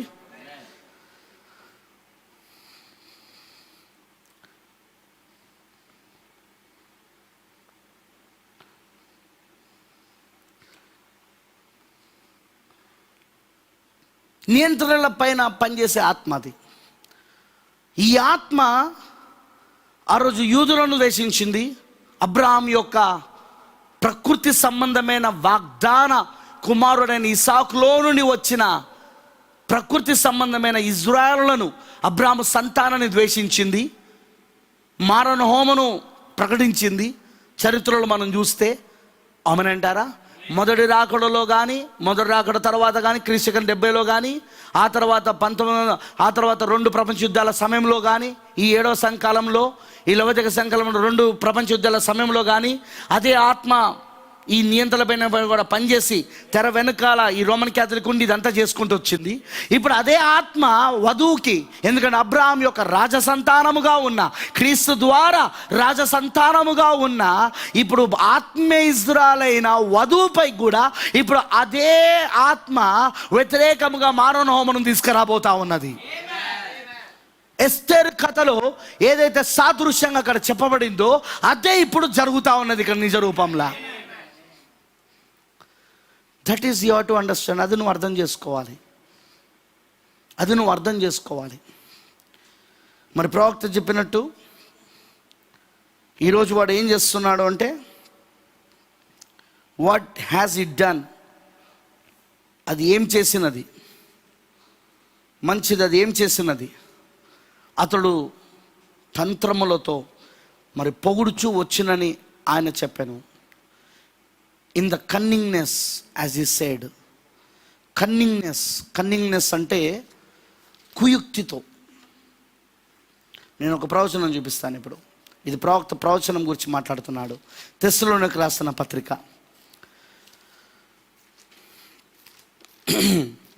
తెస్సలోనికి రాసిన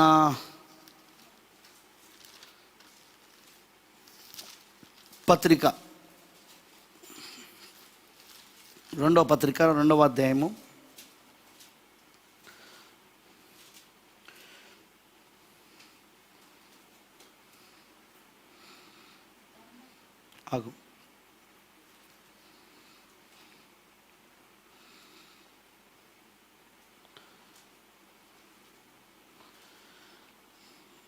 వాడేం చేస్తాడు ఇక్కడ మీరు చూడండి.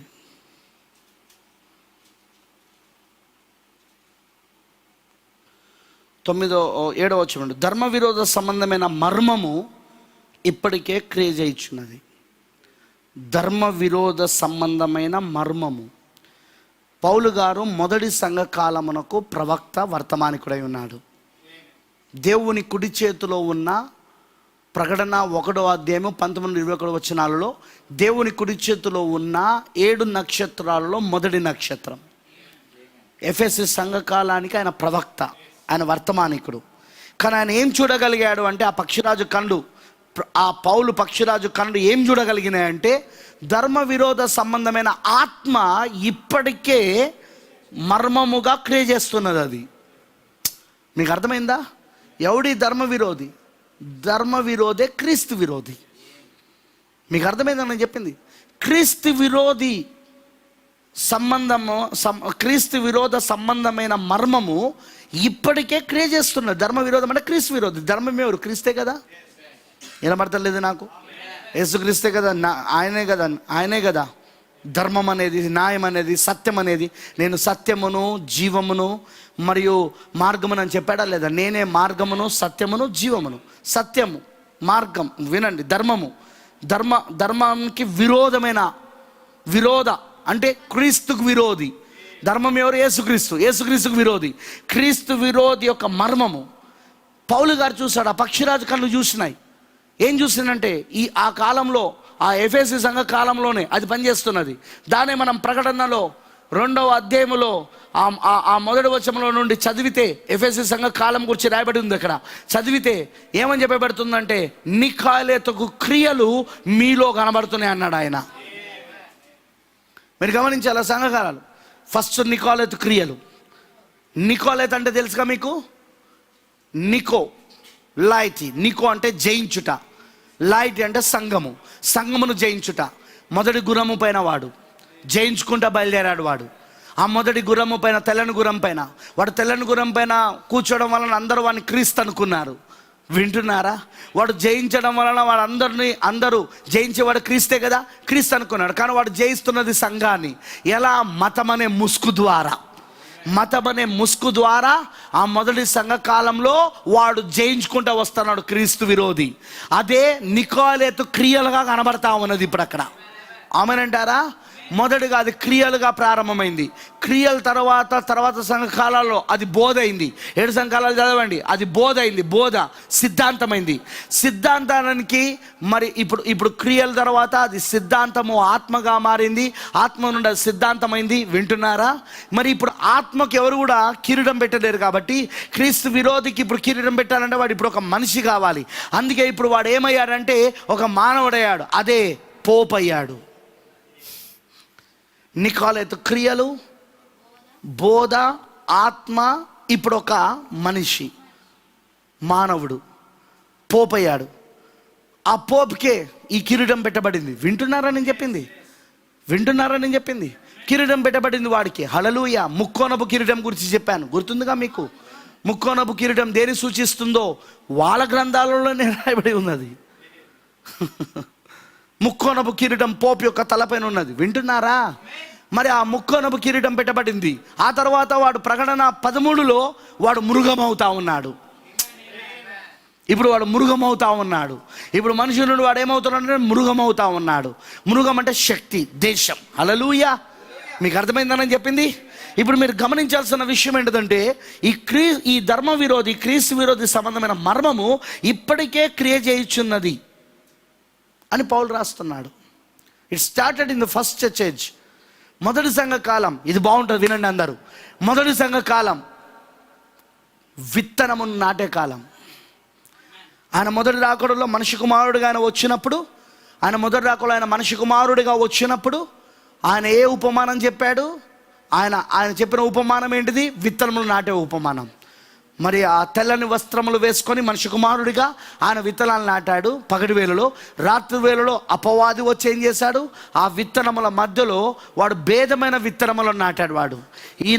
ఈయన గోధుమలను నాటితే, మనిషి కుమారుడు గోధుమలు నాటితే, వాడు వచ్చి ఏం చేశాడు? గురుగులను నాటాడు. అవునా? ఆ తర్వాత ఈ రెండు పెరిగినప్పుడు ఈ రెండింటిని చూసి ఈ గురుగులు ఎక్కడి నుండి వచ్చినవని ఆయన అడిగినప్పుడు, ఇది శత్రువు అపవాది చేశాడని ఆయన చెప్పి, అయితే వాటిని పెరికివేయాలంటే వద్దు వద్దు వద్దు, రెండింటిని ఎదగనివ్వు, కోత కాలమున వాటిని వేరు చేస్తానన్నాడు ఆయన. మరి 7వ సంఘకాలం ఏంటి? కోతకాలమేనా? వింటున్నారా? మొదటి సంఘకాలము, ఆ మొదటి రాకడ, అది విత్తనము నాటే కాలం అది. మరి 7వ సంఘకాలము ఇది కోతకాలం అయి ఉన్నది. అందుకే ఇప్పుడు గోధుమలు పెరిగాయి, గురుగులు పెరిగాయి. వింటున్నారా? అందుకే ఇప్పుడు గోధుమలు పెరిగాయి, గురుగులు పెరిగాయి. హల్లెలూయా! ఇది కోతకాల సమయం, ఇది. హల్లెలూయా! మరి ఈ కోతకాల సమయంలో గోధుమల నుండి ఆయన గురుగులను వేరు చేస్తా ఉన్నాడు ఈ రోజున. మరి గోధుమలు ఎవరంటే వాక్య యొక్క వధువు అయి ఉన్నది ఆమె. గోధుమ ఎవరంటే వాక్య వధువు. గురుగులు ఎవరంటే సంఘ శాఖలు, సంస్థలు, సంఘ శాఖలు, సంస్థాగత సంఘాలు. హల్లెలూయా! ఈ సంస్థాగత సంఘాలు ఏవైతున్నాయో, సంస్థాగత సంఘాలు ఏవైతున్నాయో వాటి నుండి దేవుడు ఏం చేస్తా ఉన్నాడు? ఇప్పుడు వేరు చేస్తా ఉన్నాడు ఆయన. గోధుమలు మరి గురుగులు ఇప్పుడు ఈ రెండు వేరైపోయినాయి. హల్లెలూయా! మరి మీరు గమనించాల్సిన విషయం ఏంటిదంటే, ప్రియమైన దేవుని పిల్లలారా, ఇక్కడ మీరు గమనించాల్సిన విషయం ఏంటిదంటే, ఈ క్రీస్తు విరోధి ఆత్మ ఫస్ట్ ప్రారంభంలో విత్తనం రూపంలో ప్రారంభమైంది, మర్మముగా ప్రారంభమైంది, విత్తనం రూపంలో. కానీ 7వ సంఘకాలానికి వచ్చినప్పుడు ఇప్పుడు అది విత్తనం రూపంలో లేదు, అది పరిపూర్ణమైన రూపంలోనికి వచ్చేసింది. ఇప్పుడు అదొక మనిషిని మనం చూస్తూ ఉన్నాం. క్రీస్తు విరోధి ఎవరో కాదు, ఇప్పుడు ఒక మనిషిని మనం చూస్తూ ఉన్నాం. అదే పోపను మనం చూస్తూ ఉన్నాం. ఆ పోపే ఇప్పుడు త్వరలో మృగముగా మారి ప్రపంచాన్ని మొత్తం పరిపాలిస్తాడని మనం చూస్తూ ఉన్నాం. అవునంటారా? మరి పౌలు అంటున్నాడు, ధర్మ విరోధ సంబంధమైన మర్మం ఇప్పటికే క్రియేట్ చేయుచున్నది, కానీ ఇదివరకు అడ్డగించుచున్నవాడు మధ్య నుండి తీసివేయడకు వారికి అడ్డగించును. అడ్డగిస్తున్నది ఎవరంటే పరిశుద్ధాత్మ, హోలీ గోస్ట్. అడ్డగిస్తున్నది ఎవరంటే వధువు, పెళ్లి కుమార్తె. వాడిని అడ్డగించేది, వాడిని పూర్తిగా రంగంపైకి రాకుండా చేస్తున్నది ఇప్పుడు ఎవరంటే, పూర్తిగా వాని అవతారంలోనికి, వాని అసలైన ఆ మృగం యొక్క అవతారంలోనికి రాకుండా అడ్డుపడుతున్నది ఎవరంటే పరిశుద్ధాత్మ, పెళ్లి కుమార్తె. వింటున్నారా? ఈ అడ్డగిస్తున్న ఈ పరిశుద్ధాత్మ పెళ్లి కుమార్తె తీసివేయబడినప్పుడు అప్పుడు బాగా వింటున్నారా అందరూ? అప్పుడు మీరేం చూస్తారంటే వాడు పూర్తి అవతారం మనం చూస్తాం మనం అక్కడ. కానీ మనం ఇక్కడ ఉన్నాము అది చూడడానికి, ఎందుకంటే వాని పరిపాలన కింద వధువును దేవుడు పెట్టాడు. హల్లెలూయా! దేవుడు ఎప్పుడు కూడా తన రాణిని తన పరిపాలన కింద పెట్టుకుంటాడు. ఆయన ఆమెను ఏలేది తన రాజు వెళ్తాడు, దుష్టుడైన అపవాది కాదు, ఆమెను ఏలేది. హల్లెలూయా! ఆమెనంటారా? మీకు గుర్తుందా నేను చెప్పిన వర్తమానం, దేవునికి సాతానుకి మధ్యలో ఉన్న పోరాటం అనే దాంట్లో అసలు ఆ పోరాటం ప్రారంభమైందే ఆ దేవుని నక్షత్రాల కోసం. ఆ దేవుని నక్షత్రాలు ఎవరంటే మనమై ఉన్నాం, వధువై ఉన్నాము. వాడు ఉద్దేశం ఏంటిది? వాడు ఎలాగైనా సరే వాని సింహాసనాన్ని ఆ నక్షత్రాలకు పైగా వేసుకోవాలనేదే వాని ఉద్దేశం. అవునా కాదా? వాని కోరిక అదే. హల్లెలూయా! వాడి లక్ష్యం అదే. కానీ దేవుడు ఎన్నడూ కూడా వాని కాళ్ళ క్రింద ఈ నక్షత్రాలను పెట్టలేదు, కానీ ఈ నక్షత్రాల కాళ్ళ కింద వాని పెట్టాడు.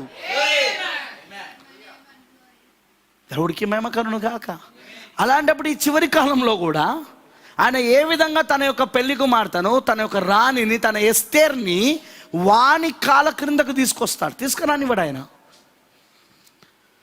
వాడు ఇప్పుడు పూర్తిగా మృగముగా మారకుండా ఉండడానికి కారణం ఎవరంటే మనమే. అడ్డగిస్తున్నది మనమే. ఇక్కడ పరిశుద్ధాత్మ, హోలీ గోస్ట్, పరిశుద్ధాత్మ మరియు పెళ్లి కుమార్తె అడ్డగిస్తున్నారు. వింటున్నారా నేను చెప్పింది? వారిని అడ్డగించినది ఏదో అది మీరు ఎరుగుదురు. 7వ వచనం, ధర్మ విరోధ సంబంధమైన మర్మము ఇప్పటికే క్రియేట్ చేస్తున్నది. పౌలు గారు చూశాడు అది విత్తన రూపంలో ఉండుట. ఆ ధర్మ విరోధి సంబంధమైన ఆత్మ ఇప్పటికీ అది మర్మముగా పనిచేయడం విత్తన రూపంలో చూశాడు. అందుకే ఆ మాట చెప్తా ఉన్నాడు. ఆమెనంటారా? హల్లెలూయా. ధర్మ విరోధ సంబంధమైన మర్మం ఇప్పటికే క్రియేట్ చేయుచున్నది, కానీ ఇదివరకు అడ్డగించుచున్నవాడు మధ్య నుండి తీసివేయబడే వరకు అడ్డగించును. అప్పుడు ఆ ధర్మ విరోధ బయలుపరచబడును. ప్రభు అయిన యేసు తన నోటి ఊపిరి చేత వారిని సంహరించి తన ఆగమన ప్రకాశం చేత నాశనం చేయును. నశించుచున్న వారు తాము రక్షించబడుటకై సత్య విషయమైన ప్రేమను అవలంబింపకపోయిరు గనుక, బాగా వినండి, అవలంబింపకపోయిరు గనుక వాని రాక అబద్ధ విషయమైన సమస్త బలముతోనూ నానా విధములైన సూచక్రియలతోనూ మాత్కార్యములతోనూ దుర్నీతిని పుట్టించు సమస్త మోసముతోనూ నశించుచున్న వారిలో సాతాను కనపరచు బలమును అనుసరించి ఉండును. బాగా వినండి, దుర్నీతిని పుట్టించు సమస్త మోసముతోనూ. వాని రాక ఎలా ఉంటుందట అంటే, వాడు ఎలా వస్తాడట అంటే అబద్ధ విషయమైన సమస్త బలముతోనూ నానా విధములైన సూచక్రియలతోనూ. ఇది ఇక్కడే ఉంచి ఒక్కసారి నాతో పాటు ప్రకటన 13కి రండి. ప్రకటన 13, 2 మృగాలు కనబడుతున్నాయి. 10 కొమ్ములు 7 తలలు కలిగిన ఒక క్రూర మృగం సముద్రంలో వస్తున్నది, అదే పోపురోము. ప్రకటన 13, 11లో భూమిలో నుండి మరొక క్రూర మృగం వస్తున్నది. ఇది చూస్తే గొర్రెపిల్ల వలె ఉన్నది, కానీ ఇది గొర్రెపిల్ల కాదు. ఇది వింటున్నారా? గొర్రెపిల్ల చర్మమును ధరించుకున్న క్రూర మృగం ఇది. ఇదే అమెరికా దేశం అయి ఉన్నది, అమెరికా సంయుక్త రాష్ట్రాల దేశం. గొర్రెపిల్ల కొమ్ము వంటి 2 కొమ్ములు దానికి ఉన్నది. 11వ వచనం చూడండి, 13, 11 ప్రకటన 13వ అధ్యాయం 11వ వచనం ప్రకటన గ్రంథం. మరియు భూమిలో నుండి మరొక క్రూర మృగం పైకి వచ్చుట చూచి తిని, గొర్రెపిల్ల కొమ్ము వంటి 2 కొమ్ములు దానికి ఉండెను, అదే మతము రాజకీయము. గొర్రెపిల్ల కొమ్ము వంటి 2 కొమ్ములు దానికి ఉండెను, అది ఘట సర్పము వలె మాటలాడుచుండెను. అది ఆ మొదటి క్రూర మృగమున అధికారపు చేష్టలన్నీ దాని ఎదుట చేయుచున్నది. మరి చావు దెబ్బ తగిలి బాగుపడిన ఆ మొదటి మృగమునకు, బాగా వినండి, చావు దెబ్బ తగిలి బాగుపడిన ఆ మొదటి మృగమునకు, బాగుపడ్డదా అది మొత్తం ప్రపంచాన్ని అన్యరోముగా పరిపాలించింది. కానీ 325 క్రీస్తు శకం 320 సంవత్సరాన నైస సభ దగ్గర ఏం చేసిందండి? అది రాజకీయం అనే దానిని విడిచిపెట్టి మత సంబంధంలోనికి వచ్చింది. ఇప్పుడు అదే చావు దెబ్బ తగిలి బాగుపడడం. అది ఆమేన్, హల్లెలూయా. ఆ చావు దెబ్బ తగిలి బాగుపడిన ఆ మొదటి మృగమునకు భూమియు దానిలో నివసించు వారును నమస్కారం కదా, ఆరాధన చేయనట్లు అది బలవంతం చేయించున్నది అమెరికా. అదే ఈ యొక్క భూమి దానిలో ఉన్న వాళ్ళందరూ దాన్ని ఆరాధించాలని, దానికి లోబడాలని, అది చెప్పినట్టు వినాలని అమెరికా ప్రయత్నిస్తూ ఉన్నది. పోపురోం చెప్పినట్టు వినాలని. అది ఆకాశము నుండి భూమికి మనుషుల ఏట అగ్ని దిగొచ్చినట్లుగా గొప్ప సూచన చేయించున్నది. గమనించారా? ఆకాశము నుండి అగ్ని దింపడం. అదే మీరు చూస్తే 1939 నుండి 1945లో జరిగిన ఆ యొక్క 2వ ప్రపంచ యుద్ధం ఏదైతే ఉన్నదో, 6వ బూర 2వ అయ్యో ఏదైతే ఉందో, అక్కడ ఏం జరిగింది? అక్కడ అమెరికా దేశము మొట్టమొదటిసారి చరిత్రలోనే ఎవరికి తెలియనిది, అమెరికా దేశము మొట్టమొదటిసారిగా ఆకాశము నుండి ఆ 2 అణుబాంబులను విడిచింది.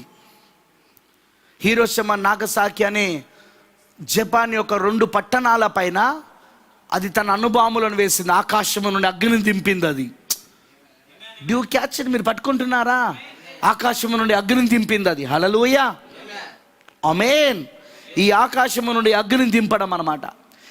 ఇప్పుడు మీరు గమనించండి, ఆకాశము నుండి అది భూమికి మనుషుల అగ్ని దిగొచ్చినట్టుగా గొప్ప సూచనలు చేయుచున్నది. సూచనలు ఇవన్నీ మనకు కనబడుతున్నాయి. ఆ అణుబాంబులు కానీ, హైడ్రోజన్ బాంబులు కానీ, సార్ బాంబులు కానీ ఏవైతే ఉన్నాయో, ఆ బాంబ్స్ ఏవైతే ఉన్నాయో, పవర్ఫుల్ బాంబ్స్, అవన్నీ కూడా సూచనలు. ఇప్పుడు అది చూపిస్తా ఉన్నది. ఇప్పుడు అది అమెరికా. మీకు అర్థమవుతుందా? ఇప్పుడు నేను ఇది ఎందుకు చూపిస్తున్నానంటే, ఇప్పుడు మళ్ళీ మనము తెస్సలోనికీయులకు రాసిన పత్రికకు రండి. వీడు రావడానికి ఎవడు? క్రీస్తు విరోధి. మీకు అర్థమైందా? మీరు గమనించండి, క్రీస్తు విరోధి అనేవాడు రావడానికి, ఎందుకంటే ఇక్కడ క్రీస్తు విరోధి అనేది ఆత్మ కాదు. ఎందుకంటే 5వ వచనంలో మనం చూస్తున్నాము, 6వ వచనంలో 2వ తెస్సలోనికీయులకు రాసిన 2వ పత్రిక 2వ అధ్యాయం 6వ వచనంలో, కాగా వాడు తన సొంత కాలమందు బయలుపరచబడాలని వారిని అడ్డగించినది ఏదో అది మీరు ఎరుగుదురు. వాడు అని రాయబడి ఉంది ఇక్కడ. క్రీస్తు విరోధి వాడు. వింటున్నారా? ధర్మ విరోధ సంబంధమైన మర్మము ఇప్పటికే క్రియేట్ చేయుచున్నది, కానీ ఇదివరకు అడ్డగించుచున్నవాడు మధ్య నుండి తీసివేయబడే వరకు అడ్డగించును, అప్పుడు ఆ ధర్మ విరోధి బయలుపరచబడును. ఇప్పుడు ధర్మ విరోధి అనేవాడు వాడు పోప్. వింటున్నారా నేను చెప్పింది? Pope Rome. వింటున్నారా? ఇప్పుడు ఈ పోప్ రోము కోసమే అమెరికా ఏం చేస్తూ ఉన్నది? ఆకాశంలో అగ్ని దింపుతా ఉన్నది. హల్లెలూయా. వింటున్నారా? ఇవన్నీ మనకు కనబడుతున్నాయి. ఈ మోడ్రన్ సైన్స్, ఈ నవనాగరిక విజ్ఞాన శాస్త్రము, ఈ టెక్నాలజీ, ఈ ఇంటర్నెట్, ఈ యొక్క అణుబాంబులు, ఇవన్నీ ఏవైతే ఉన్నాయో ఇవన్నీ ఏంటిది? ఇవన్నీ కూడా అది ఆకాశంలో అగ్ని దింపడమై ఉన్నది అక్కడ. మరి ఇప్పుడు మీరు చూడండి, మరి వాని నశించుచున్నవారు, 9వ వచనం, నశించుచున్నవారు తాము రక్షించబడకై సత్య విషయమైన ప్రేమను అవలంబింపకపోయారు గనుక. ఇది రక్షించబడుతున్న వారి కోసం కాదు, నశించిపోతున్న వారి కోసం. ఇది ఈ లేఖనం ఎవరి కోసం అంటే నశించిపోతున్న వారి కోసం. మీకు అర్థమైందా? నశించుచున్న వారు తాము రక్షించబడుటకై సత్య విషయమైన ప్రేమను అవలంబింపకపోయారు కనుక వాని రాక. వాడు, గమనించారా మీరు? క్రీస్తు విరోధి వాడు. హల్లెలూయా. వాని రాక అబద్ధ విషయమైన సమస్త బలముతోనూ ఇప్పుడు ప్రపంచమంతా కూడా కరోనా వైరస్తో బాధపడుతూ పూర్తిగా ఏం జరుగుతుందంటే పూర్తిగా ఆర్థిక సంక్షోభంలోకి నెట్టుకుపోయింది. పూర్తిగా ప్రపంచం అంతా ఆర్థిక సంక్షోభంలో, ఆర్థిక మాంద్యంలోనికి వెళ్ళిపోయింది. వాడు తన సమస్త బలంతో ఇప్పుడు రావడానికి రెడీగా ఉన్నాడు. ఇప్పుడు వాడు ఆర్థిక వ్యవస్థను తన కంట్రోల్లో పెట్టుకొని ఉన్నాడు. ఇప్పుడు మొత్తము ఆర్థిక వ్యవస్థను బలపరచాలంటే ఇప్పుడు వాడే అవసరమై ఉన్నది ప్రపంచానికి. హల్లెలూయా. మరి మీరు గమనిస్తే సమస్త బలముతోను నానా విధమైన సూచక్రియలతో. ఏంటిది ఆ సూచక్రియలు? అదిగో చూస్తున్నారు కదా, ఆ యొక్క అణుబాంబులు కానీ, లేకపోతే ఇప్పుడున్న ఇవన్నీ కూడా దీనిని, ఈ యొక్క 2వ క్రూరముఖము, ఈ మొదటి క్రూరముఖమునకు అందరూ ఆరాధన చేయాలని, అందరూ లోబడాలని, పోప్ రోముకి లోబడాలని అమెరికా చేస్తున్న కార్యాలు ఇవి. హల్లెలూయా. సమస్తమైన నానా విధములైన సూచక్రియలతోనూ మాత్కార్యములతోనూ. గమనించారా? మాత్కార్యాలు. మేము స్పేస్కి వెళ్ళాము, అక్కడ స్పేస్ స్టేషన్ కట్టాము, అదిగో ఆకాశంలో మేము ఇది చేస్తున్నాము, ఇవన్నీ అన్నమాట. ఇవన్నీ మాత్కార్యాలు, సూచక్రియలు, ఆకాశం అగ్ని దింపడం. ఆమెనంటారా? మరి సమస్తమైన నానా విధములైన సూచక్రియలను మాత్కార్యములతోనూ దుర్నీతిని పుట్టించు సమస్త మోసముతోనూ నశించుచున్న వారిలో సాతాను కనపరచు బలమును అనుసరించియుండును. అదే ప్రవక్త అంటున్నాడు. అది ఏం చేసినది? ఆ రోమ్ ఏం చేసినది? అతడు ఈ కుయుక్తితో ఫ్లాటరీస్ అంటే తనకు తాను డంబపు మాటలు మాట్లాడుకోవడం. చూడు, మేము ఆకాశమును అగ్నిని దింపుతున్నాం, చూడు మేము మా టెక్నాలజీ ఏంటో చూడు, మాది ప్రపంచ దేశాలని మాకు భయపడాల్సిందే, మేము ఎక్కడి నుండైనా ఎవరినైనా చంపగలం. మీకు తెలుసా, ప్రపంచం మొత్తము అమెరికాకు 800 మిలిటరీ బేసులు ఉన్నాయి. ప్రపంచ దేశాలలో అమెరికాకు 800 మిలిటరీ బేసెస్. మిలిటరీ బేసులు అంటే తెలుసు కదా. ఫర్ ఎగ్జాంపుల్ చెప్తాను, ఇప్పుడు ఇండియా ఉంది. ఇండియాలో మనకు మిలిటరీ బేసులు ఉంటాయి. మనకు సరిహద్దులలో మిలిటరీ బేసులు ఉంటాయి. మనకు ఆ యొక్క దాని ఏమంటారంటే మన యొక్క సముద్రం దగ్గర మిలిటరీ బేసులు ఉంటాయి. ఎందుకు? మన ఇండియాను మనం కాపాడుకోవడానికి. అమెరికాలా కాదు. అమెరికాలో కాదు ఇప్పుడు మిలిటరీ బేసులు ఉండే గురించి మాట్లాడేది నేను. ప్రపంచ దేశాలలో 800 మిలిటరీ బేసులు ఉన్నాయి వాళ్ళకు ఇప్పుడు ఆఫ్ఘనిస్తాన్లో ఉంది, వాళ్ళకి ఇప్పుడు ఇరాక్లో ఉంది, వాళ్ళకి ఇప్పుడు పాకిస్తాన్లో ఉంది, వాళ్ళకి ఇప్పుడు ఐరోపా దేశాలలో ఉన్నాయి, వాళ్ళకి ఇప్పుడు అన్ని ఖండములలో, అన్ని కాంటినెంట్స్లో ఖండములలో ఇప్పుడు వాళ్ళకు మిలిటరీ బేసులు ఉన్నాయి. వాళ్ళకు ఆ దేశంలో ఏ శత్రునైనా వాళ్ళు చంపగలరు. మీకు తెలుసుగా బిన్ లాడెన్ ఎట్లా చంపారు వాళ్ళు?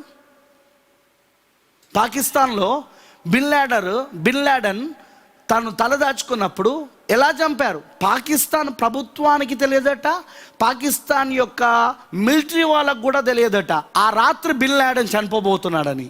ఎందుకంటే పాకిస్తాన్లో ఇప్పుడు అమెరికా యొక్క బేస్ ఉంది, అమెరికా యొక్క మిలిటరీ బేస్ ఉంది. ఆ మిలిటరీ బేస్లో పాకిస్తాన్కి కూడా అధికారం లేదు అక్కడ అడుగు పెట్టడానికి. అది పాకిస్తాన్ దేశంలో ఉన్నా పాకిస్తాన్ కూడా అడుగు పెట్టడానికి వీల్లేదు. అదే అమెరికా పాకిస్తాన్లో ఏ ప్రాంతానికైనా అది వెళ్ళగలదు. మిలిటరీ కింద గ్రౌండ్ ఫోర్స్ ఉంటాయి. గ్రౌండ్ ఫోర్స్ అంటే భూమిపై భూ సంబంధమైన యుద్ధాలు చేసే సైనికులు అనమాట. గ్రౌండ్ ఫోర్స్ ట్యాంకులు కానీ లేకపోతే ఇంకా ఆయా రకమైన పరికరాలతో వాళ్ళు చేస్తారు. తర్వాత ఎయిర్ ఫోర్స్ ఉంటుంది. ఎయిర్ ఫోర్స్ అంటే తెలుసు కదా, ఆకాశంలో విమానాల ద్వారా. తర్వాత వాళ్ళకు సీ ఫోర్స్ అంటే ఆ సముద్రాల పైన సంచరించే ఆ ఓడల ద్వారా సంచరించే ఆయుధాలు కలుగుండే ఆ ఓడలు, ఆ ఆయుధాలు కలుగుండే అవి యుద్ధ ఆయుధాలు కలుగుండే అవి సంచరిస్తూ ఉంటాయి. 3 రకాలుగా యుద్ధాలు జరుగుతూ ఉంటాయి. ఒకటి గ్రౌండ్ ఫోర్స్, రెండవది ఎయిర్ ఫోర్స్, మూడవది సీ ఫోర్స్. ఈ 3 పూర్తిగా పట్టుగలుగున్నది ఇప్పుడు అమెరికా దేశం. ఇప్పుడు ఏం చేయగలుగుతుంది అది? ఇప్పుడు చూడండి, పాకిస్తాన్లో బిన్ లాడెన్ ఉన్న ఇంటిని వాళ్ళు కనిపెట్టి ఆ రాత్రి వెళ్ళి వాళ్ళు చంపేశారు.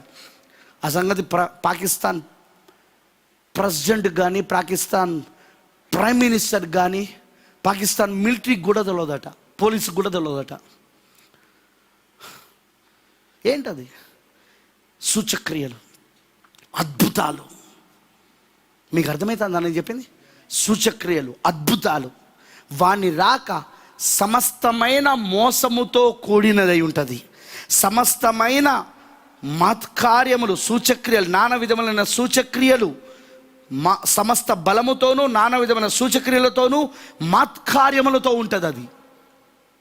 ఎవరు? వాడి రాకడ, క్రీస్తు విరోధి రాకడ. దానికోసం అమెరికా ఏం చేస్తుంది? ప్రకటన 13 రెండవ మృగం ఏం చేస్తా ఉన్నది? మొదటి మృగం మనకు అందరూ లోబడాలని భూజనులందరినీ ఒత్తిడి చేస్తూ ఉన్నది, బలవంతం చేస్తూ ఉన్నది. చదివినమా లేదా? దాన్ని పూజించవలనని, దాన్ని ఆరాధించవలని, నమస్కరించాలని. దాని తర్వాత అక్కడ ఏం చేస్తూ ఉన్నది? ఒక ప్రతిమను తయారు చేస్తూ ఉన్నది మొదటి మృగమునకు. ఆ ప్రతిమనే ప్రపంచ సంఘముల సమాఖ్య, ప్రొటెస్టెంట్ సంఘాలన్నిటినీ ఐక్యపరచడం, ప్రొటెస్టెంట్ సంఘాలన్నిటినీ ఐక్యపరచడం. హల్లెలూయా! ఏమి చేస్తున్నాడు బ్రదర్? హల్లెలూయా! మీకు అర్థమైందని చెప్పింది. లేఖనము చెప్పినట్టుగా, వాక్యము చెప్పినట్టుగా ఇప్పుడు ఇవన్నీ జరుగుతున్నాయి అమెరికాది. వాని రాక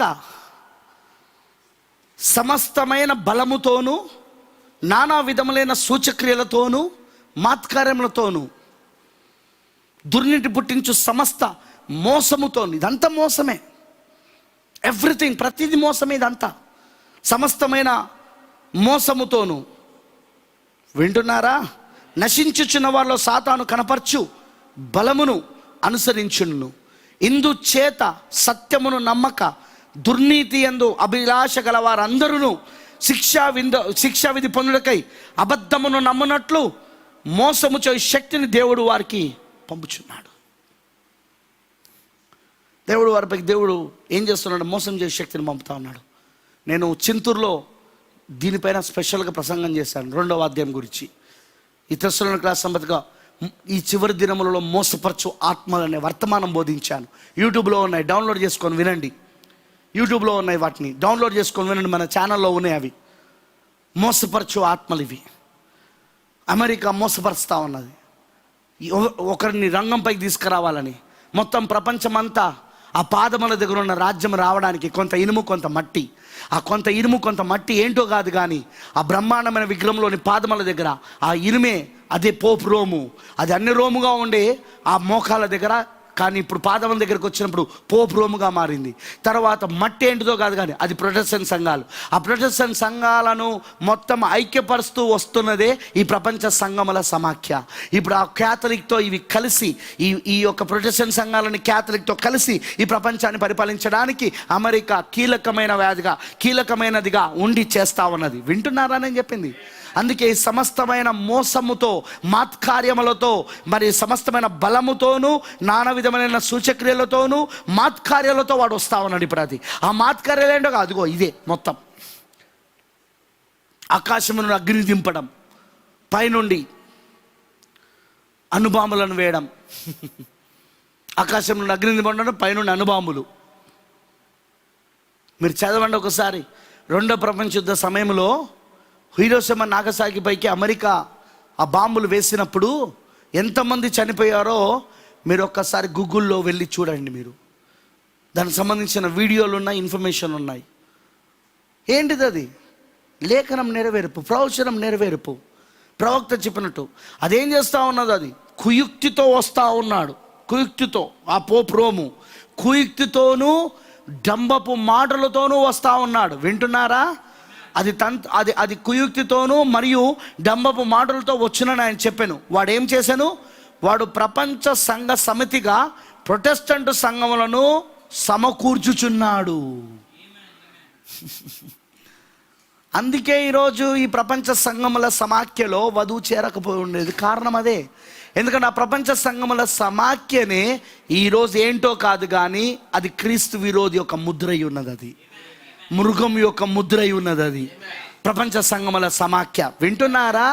ఆ సంఘ శాఖలు క్రీస్తు విరోధక ముద్రై ఉన్నది. అది ఇప్పుడు 2 ముద్రలు నడుస్తున్నాయి. ఒకటి దేవుని ముద్ర, ఇంకొకటి మృగం యొక్క ముద్ర, మృగం యొక్క గుర్తు. అవునా కాదా? 2 నడుస్తున్నాయి. దేవుని యొక్క ముద్రను వ్యతిరేకించడం లేదా దేవుని యొక్క ముద్రను త్రోసివేయడం. దేవుని యొక్క ముద్ర ఏంటిది? ఈ వాక్యం, ఈ గడియ వర్తమానం, ఈ కాల వర్తమానం. 7 ముద్రలు తెరవబడుట. ప్రకటన 10 దేవుని యొక్క ముద్ర అయి ఉన్నది. ఆమనంటారా? క్రీస్తు దిగొచ్చుట దేవుని యొక్క ముద్ర అయి ఉన్నది. అది ఆ దేవుని యొక్క ముద్రను ఎవరైతే త్రోసేస్తున్నారో, ప్రకటన 10ని ఎవరైతే త్రోసేస్తున్నారో వాళ్ళందరికీ ఇప్పుడు ఏమొస్తా ఉన్నది? ఇప్పుడు క్రీస్తు విరోధి యొక్క గుర్తు పడతా ఉన్నది వాళ్ళ పైన. మృగం యొక్క గుర్తు పడతా ఉన్నది. హల్లెలూయా. స్నేహితులారా, ఈ రాత్రి జాగ్రత్తగా గమనించండి నేను చెప్పేది. ఆ ఆత్మ ఇప్పుడు ఆ రోజున యూదులను ద్వేషించింది, ఈరోజు ఎస్తేర్ని ద్వేషిస్తుంది. హామాను పైన పనిచేసే ఆత్మ అదే. హామాన్ అమెరికా. వింటున్నారా? ఇక్కడ హామాన్ ఎవరంటే అమెరికా. ఆ అమెరికా పైన పనిచేస్తున్న ఆత్మ ఏంటిది అనుకుంటున్నారు? రోమ్ ఆత్మ. రోముకు అందరూ నమస్కరించాలి, రోముకు అందరూ లోబడాలి, రోమ్ చెప్పినట్టు వినాలి. హల్లెలూయా. ప్రపంచమంతా రోమ్ చేతిలోనికి రావాలి, రోమ్ పరిపాలించాలి. ఆ మొదటి మృగమునకు ప్రతిమ చేస్తున్నది. మొదటి మృగమునకు ప్రపంచమంతా నమస్కరించినట్టుగా బలవంతం చేస్తూ ఉన్నది. అందుకు సూచక్రియలు చేస్తూ ఉన్నది. 800 మిలిటరీ బేసులు కలిగి ఉన్నది ప్రపంచమంతా. వారు దేశంలో, వాళ్ళు వేరే దేశాలలో ఏ చోటుకైనా వెళ్ళగలరు. వాళ్ళు గ్రౌండ్ ఫోర్స్ ద్వారా వెళ్ళగలరు, ఎయిర్ ఫోర్స్ ద్వారా వెళ్ళగలరు. మరి అది సముద్ర పొడ్డున ఉండే దేశం అయితే వాళ్ళు ఆ సీ ఫోర్స్ ద్వారా కూడా వెళ్ళగలరు వాళ్ళు. మీకు అర్థమైందా నేను చెప్పింది? ఆ అధికారం వాళ్ళకు ఉంది. ఎందుకంటే అద్భుతములు, ఆశ్చర్యకార్యాలు అంటే అదే వాళ్ళకి. ఇప్పుడు సమస్తమైన బలముతోనూ నానా విధములైన అద్భుత కార్యములతోనూ సూచక్రియలతో వాడు వస్తాడన్నది అదే. ఇప్పుడు ఇట్ ఈస్ వాట్ హ్యాపెనింగ్. అదే జరుగుతుంది. ప్రవక్త చెప్పింది. మరి వాడు ఎలా వస్తున్నాడట? కుయుక్తితో వస్తున్నాడు. వాడు కుయుక్తితో, కన్నింగ్నెస్, కుయుక్తితో. ఆ రోజు అవ్వ దగ్గరికి కుయుక్తితో వచ్చాడు వాడు. సర్పంలో కుయుక్తితో. సర్పము యుక్తి గలది కానీ వాడు కుయుక్తి గలవాడు. వాడు కుయుక్తితో వస్తూ ఉన్నాడు. వాడు దంబపు మాటలతో వస్తూ ఉన్నాడు. ఈ మృగమును జయించేవాడు ఎవడున్నాడు ఈ ప్రపంచంలో? దీనిని జయించేవాడు ఎవరు లేరని దంబపు మాటలు. కానీ దేవుడు ప్రకటన 18లో ఆ మొదటి మృగము పైన దేవుడు తీర్పు తీరుస్తూ ఉన్నాడు. రష్యా, ఇరాన్, ఇంకా మిగతా దేశాలు ఏవైతే ఉన్నాయో ఆ ప్రొటెస్టెంట్ దేశాలు, ఆ ఇస్లామిక్ దేశాలు, అటు కమ్యూనిస్టు దేశాలు కలిసి అటు వాటికన్ పైన బాంబు వేస్తారు. ఆ వాటికన్ నాశనం అయిపోతుంది. ప్రకటన 18 వాటికన్. అలానే ప్రవక్త చూసిన 7వ దర్శనం ప్రకారంగా అమెరికా పైన వేస్తారు. అమెరికా కూడా నాశనం అయిపోతుంది. ఈ 2 క్రూర మృగాలు ఏవైతే ప్రకటన 13లో ఉన్నాయో ఈ రెండింటిని దేవుడు నాశనం చేయబోతున్నాడు. చూడండి, మీరు గమనించండి. ఆ ప్రకటన 18లో అది నాశనమైనప్పుడు సామాన్యులు కానీ, పేదలు కానీ, లేకపోతే మామూలు వాళ్ళు కానీ ఎవరు దాని నాశనం చూసి ఏడవలేదు. ఏడ్చింది ఎవరంటే భూరాజులు, పెట్టుబడిదారులు, దానితో సంబంధం కలిగి ఉండి దాని ద్వారా బాగా డబ్బు సంపాదించిన వాళ్ళు దూరము నుండి ఏడుస్తూ ఉన్నారు. ఎందుకంటే రేడియేషన్, మీకు చెప్పాను కదా, నేను అనుభవం వేస్తున్నప్పుడు కొన్ని కిలోమీటర్ల వరకు రేడియేషన్ ఏర్పడుతుంది. ఆ రేడియేషన్లోకి వెళ్తే ఏ వ్యక్తి అయినా అతి భయంకరమైన రోగాలతో, వ్యాధులతో, చర్మ వ్యాధులు, నానా రకాల రోగాలతో చంపిపోతాడు. వింటున్నారని చెప్పింది. సో అందుకే దూరం నుండి ఏడుస్తూ ఉంటారు. కానీ ఏడుస్తున్న వాళ్ళు ఎవరో తెలుసా? భూరాజులు. వింటున్నారా? భూరాజులు, పెట్టుబడిదారులు, దాని ద్వారా ధనవంతులైన వారు. అదే ఆ పట్టణము, ఆ మహాపట్టణము కూలిపోయినప్పుడు, ఆ బబులోను కూలిపోయినప్పుడు ఏడుస్తున్నది వాళ్ళు. ఎందుకంటే వాళ్ళు దాని ద్వారా ఏమయ్యారు? దాని ద్వారా వాళ్ళు ఇప్పుడు ధనవంతులయ్యారు వాళ్ళు. స్నేహితులారా, ఈ ప్రవచనాలన్నీ నేడు జరుగుతున్నాయి ఇప్పుడు. మరి ప్రవక్త చెప్పినట్టు రేపు చదువుతాను నేను. ఇది ప్రవక్త చెప్పినట్టు ఆ సంహారం చేసే ఆత్మ రోమాత్మది. మొదటి రాకడలో క్రీస్తు శకం 70 సంవత్సరంలో యూదులను సంహారం చేయాలని చూసిన ఆత్మ అది రోమే. మళ్ళీ ఈ 7వ సంఘ కాలంలో, 2 ప్రపంచ యుద్ధాల కాలంలో యూదులను సంహారం చేయాలని చూసిన ఆత్మ కూడా రోమాత్మనే. ఇప్పుడు వధువుని, ఎస్తేరు ప్రజలను కూడా సంహారం చేయాలని చూస్తున్న ఆత్మ రోమాత్మని. కాకపోతే అదేం చేస్తుందంటే తెర వెనకాల ఉండి ముందు అమెరికాను పెట్టి చేస్తూ ఉంది అంతా కూడా. మొదటి మృగము, 2వ మృగము వెనకాల ఉండి పనిచేస్తూ ఉన్నది. వెనకాల ఉండి 2వ మృగమును నడిపిస్తూ ఉన్నది. అది నువ్వు గ్రహించగలిగితే దేవుడు తప్పకుండా కృప చూపిస్తాడని నేను నమ్ముతున్నాను. ఆ స్పిరిట్, ఆ ఆత్మను పట్టుకోవాలి. ఎస్తేర్ని, మొర్దెకాయిని, వారి ప్రజలను ద్వేషించిన ఆత్మ హామాన ఆత్మ. ద్వేషించాడా? ద్వేషించాడు. ఇప్పుడు కూడా అంతే. ప్రవక్తకు వర్తమానం నమ్ముతున్న ఎస్తేర్ని, రాణిగా అయిన ఎస్తేర్ని, ఆమె ప్రజలను ద్వేషించే ఆత్మ హామాన ఆత్మ, అమెరికా ఆత్మ. వెనకాల ఉన్నది ఎవరంటే రోమ్. నేను చూపిస్తాను మీకు రేపు. వెనకాల ఉన్నది ఎవరంటే రోమ్. హామాను భార్య సలహా ఇస్తేనే ఈయన చంపడానికి సిద్ధపడ్డాడు. హామాను భార్య ఎవరైతే ఉన్నారో ఆమె వెనకాల ఉన్నది ఇప్పుడు రోమన్ క్యాథలిక్. ఆమె ఎవరంటే రోమన్ క్యాథలిక్. హామాన్ ఎవరంటే అమెరికా. ఇప్పుడు మొర్దెకాయిని, ఎస్తేర్ని, ఆమె ప్రజలను చంపడానికి మారణ హోమాన్ని, ఒక దుష్టమైన ఉపాయాన్ని సిద్ధపరిచుంచాడు. దాన్ని ఎలా తీసుకొచ్చాడు? చట్ట రూపంలో. మళ్ళీ ఉట్టి మాట రూపంలో కాదు, చట్ట రూపంలో. ఇప్పుడు కూడా ఏం జరుగుతుంది? చట్ట రూపంలో వస్తుంది. ఇప్పుడు we are going to be face it. దాన్ని మనం ఎదుర్కోవాలి ప్రవక్త చెప్పినట్టు. కానీ భయపడాల్సిన అవసరం లేదు. ఎందుకంటే అప్పుడే ఎస్తేరుకి పలకబడిన మాట పరిచర్యబడింది. సగము రాజ్యము మట్టుకు నువ్వు పలుకు అన్నాడా లేదా? రాజు ఏమన్నాడు? రాజులకు రాజు, ప్రభులకు ప్రభు అయి ఉన్న ఎస్తేరు భర్త ఏమన్నాడు? నువ్వు సగము రాజ్యము మట్టుకు నువ్వు పలుకుమన్నాడు ఆయన. ఆ పలకమన్న మాట పరిచర్య ఆమెకి ఇవ్వబడుతుంది. ఆమేన్, హల్లెలూయా. సో ఆ పలకబడిన మాట పరిచర్యకు రావడానికే ఈరోజు దేవుడి వాక్యాన్ని మనకు తెరుస్తూ ఉన్నాడు. మరి ఎస్తేరు ఇప్పుడు మేలుకోబోతున్నది. మనం నెక్స్ట్ చూపబోయేది ఏంటంటే వాని ప్రణాళిక చూసినాం, వాని పైన పనిచేసే ఆత్మ ఏంటో చూసాం. హల్లెలూయా. మరి నేను ఇక్కడ పూర్తిగా కొటేషన్ చదవలేదు. 183వ పారాగ్రాఫ్ కొటేషన్ మొత్తం చదవండి మీరు ఇంటికి వెళ్ళినాక. ఎందుకంటే అదే కొటేషన్ రేపు మళ్ళీ నేను చదివి అక్కడ నుండి మొదలు పెడతాను. బూరల పండుగ మెసేజ్లో 183వ పారాగ్రాఫ్లో ఉన్న కొటేషన్ తోటి నేను మొదలు పెడతాను. ఇప్పుడు వాళ్ళపై పనిచేసే ఆత్మ ఏంటిదో ప్రవక్త క్లియర్గా చెప్పాడు. వాడు ఏం చేస్తాడో చెప్పాడు. హల్లెలూయా, ఆమేన్ అంటారా? సో అందుకే మనం జాగ్రత్తగా ఉండాలి, వాక్యం పైన ఆధారపడాలి. వాక్యం అందుకే మనకు తెరబడుతున్నది. అందుకే ఎస్తేరు ఇప్పుడు మేలుకొంటా ఉన్నది. ఎస్తేరు మేలుకొనవలసి ఉన్నది.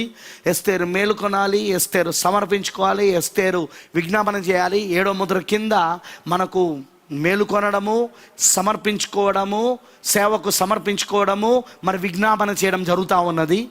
దాని ద్వారా రాబోయే ఆ సంహరణ రాబోయే ఆ యొక్క సంహరణ నుండి, ఆ వధ నుండి మనం తప్పించబడడానికి పలకబడిన మాట ద్వారా. మీకు అర్థమవుతుందా? ఆ పలకబడిన మాట ద్వారా తప్పించబడడానికి మనం ఇప్పుడు సిద్ధపడతా ఉన్నాం. ఈ రోజున దేవుడు మనందరి కళ్ళు తెరిచి విషయాలను చూసినట్లుగా కృప చూపును గాక. Let us pray. ప్రార్థన చేసుకుందాం. మహోన్నతమైన దేవా, సర్వశక్తిమంతుడా, కృపామయుడైన దేవానికి స్తోత్రాలు తండ్రి. మా ప్రభువైన దేవా, మా శిరస్సుగా ఉన్న మా యేసయ్య, మా భర్త, నీకు వందనాలు. ఈ రోజున నీ యొక్క సంకల్పమును, నీ యొక్క ప్రణాళికను, శత్రు యొక్క తంత్రములను, పాత్రలను, అభిషేకాలను, ప్రవచనాలను, ప్రతిదీ కూడా ప్రభువా నీ భార్య అయిన మాకు ఎస్తేర్కి మొర్దెకాయి ద్వారా, ప్రవక్త ద్వారా మాకు తెలియజేసినందుకు వందనాలు దేవా. వీటి వలన మేము మేలుకొనగలుగుతున్నాము. వీటి వలన మేము మేలుకొని మేము మా బాధ్యతలు ఎలా నిర్వర్తించాలో దానికి సమర్పించుకుంటున్నాము. మధ్యవర్తిత్వమును చేయడానికి సిద్ధపడి ముందుకెళ్తున్నాం మేము ఇప్పుడు. ప్రభు అయిన దేవా, నీ పిల్లలకి విషయాలన్నీ అర్థమవునట్లుగా చేయి తండ్రి.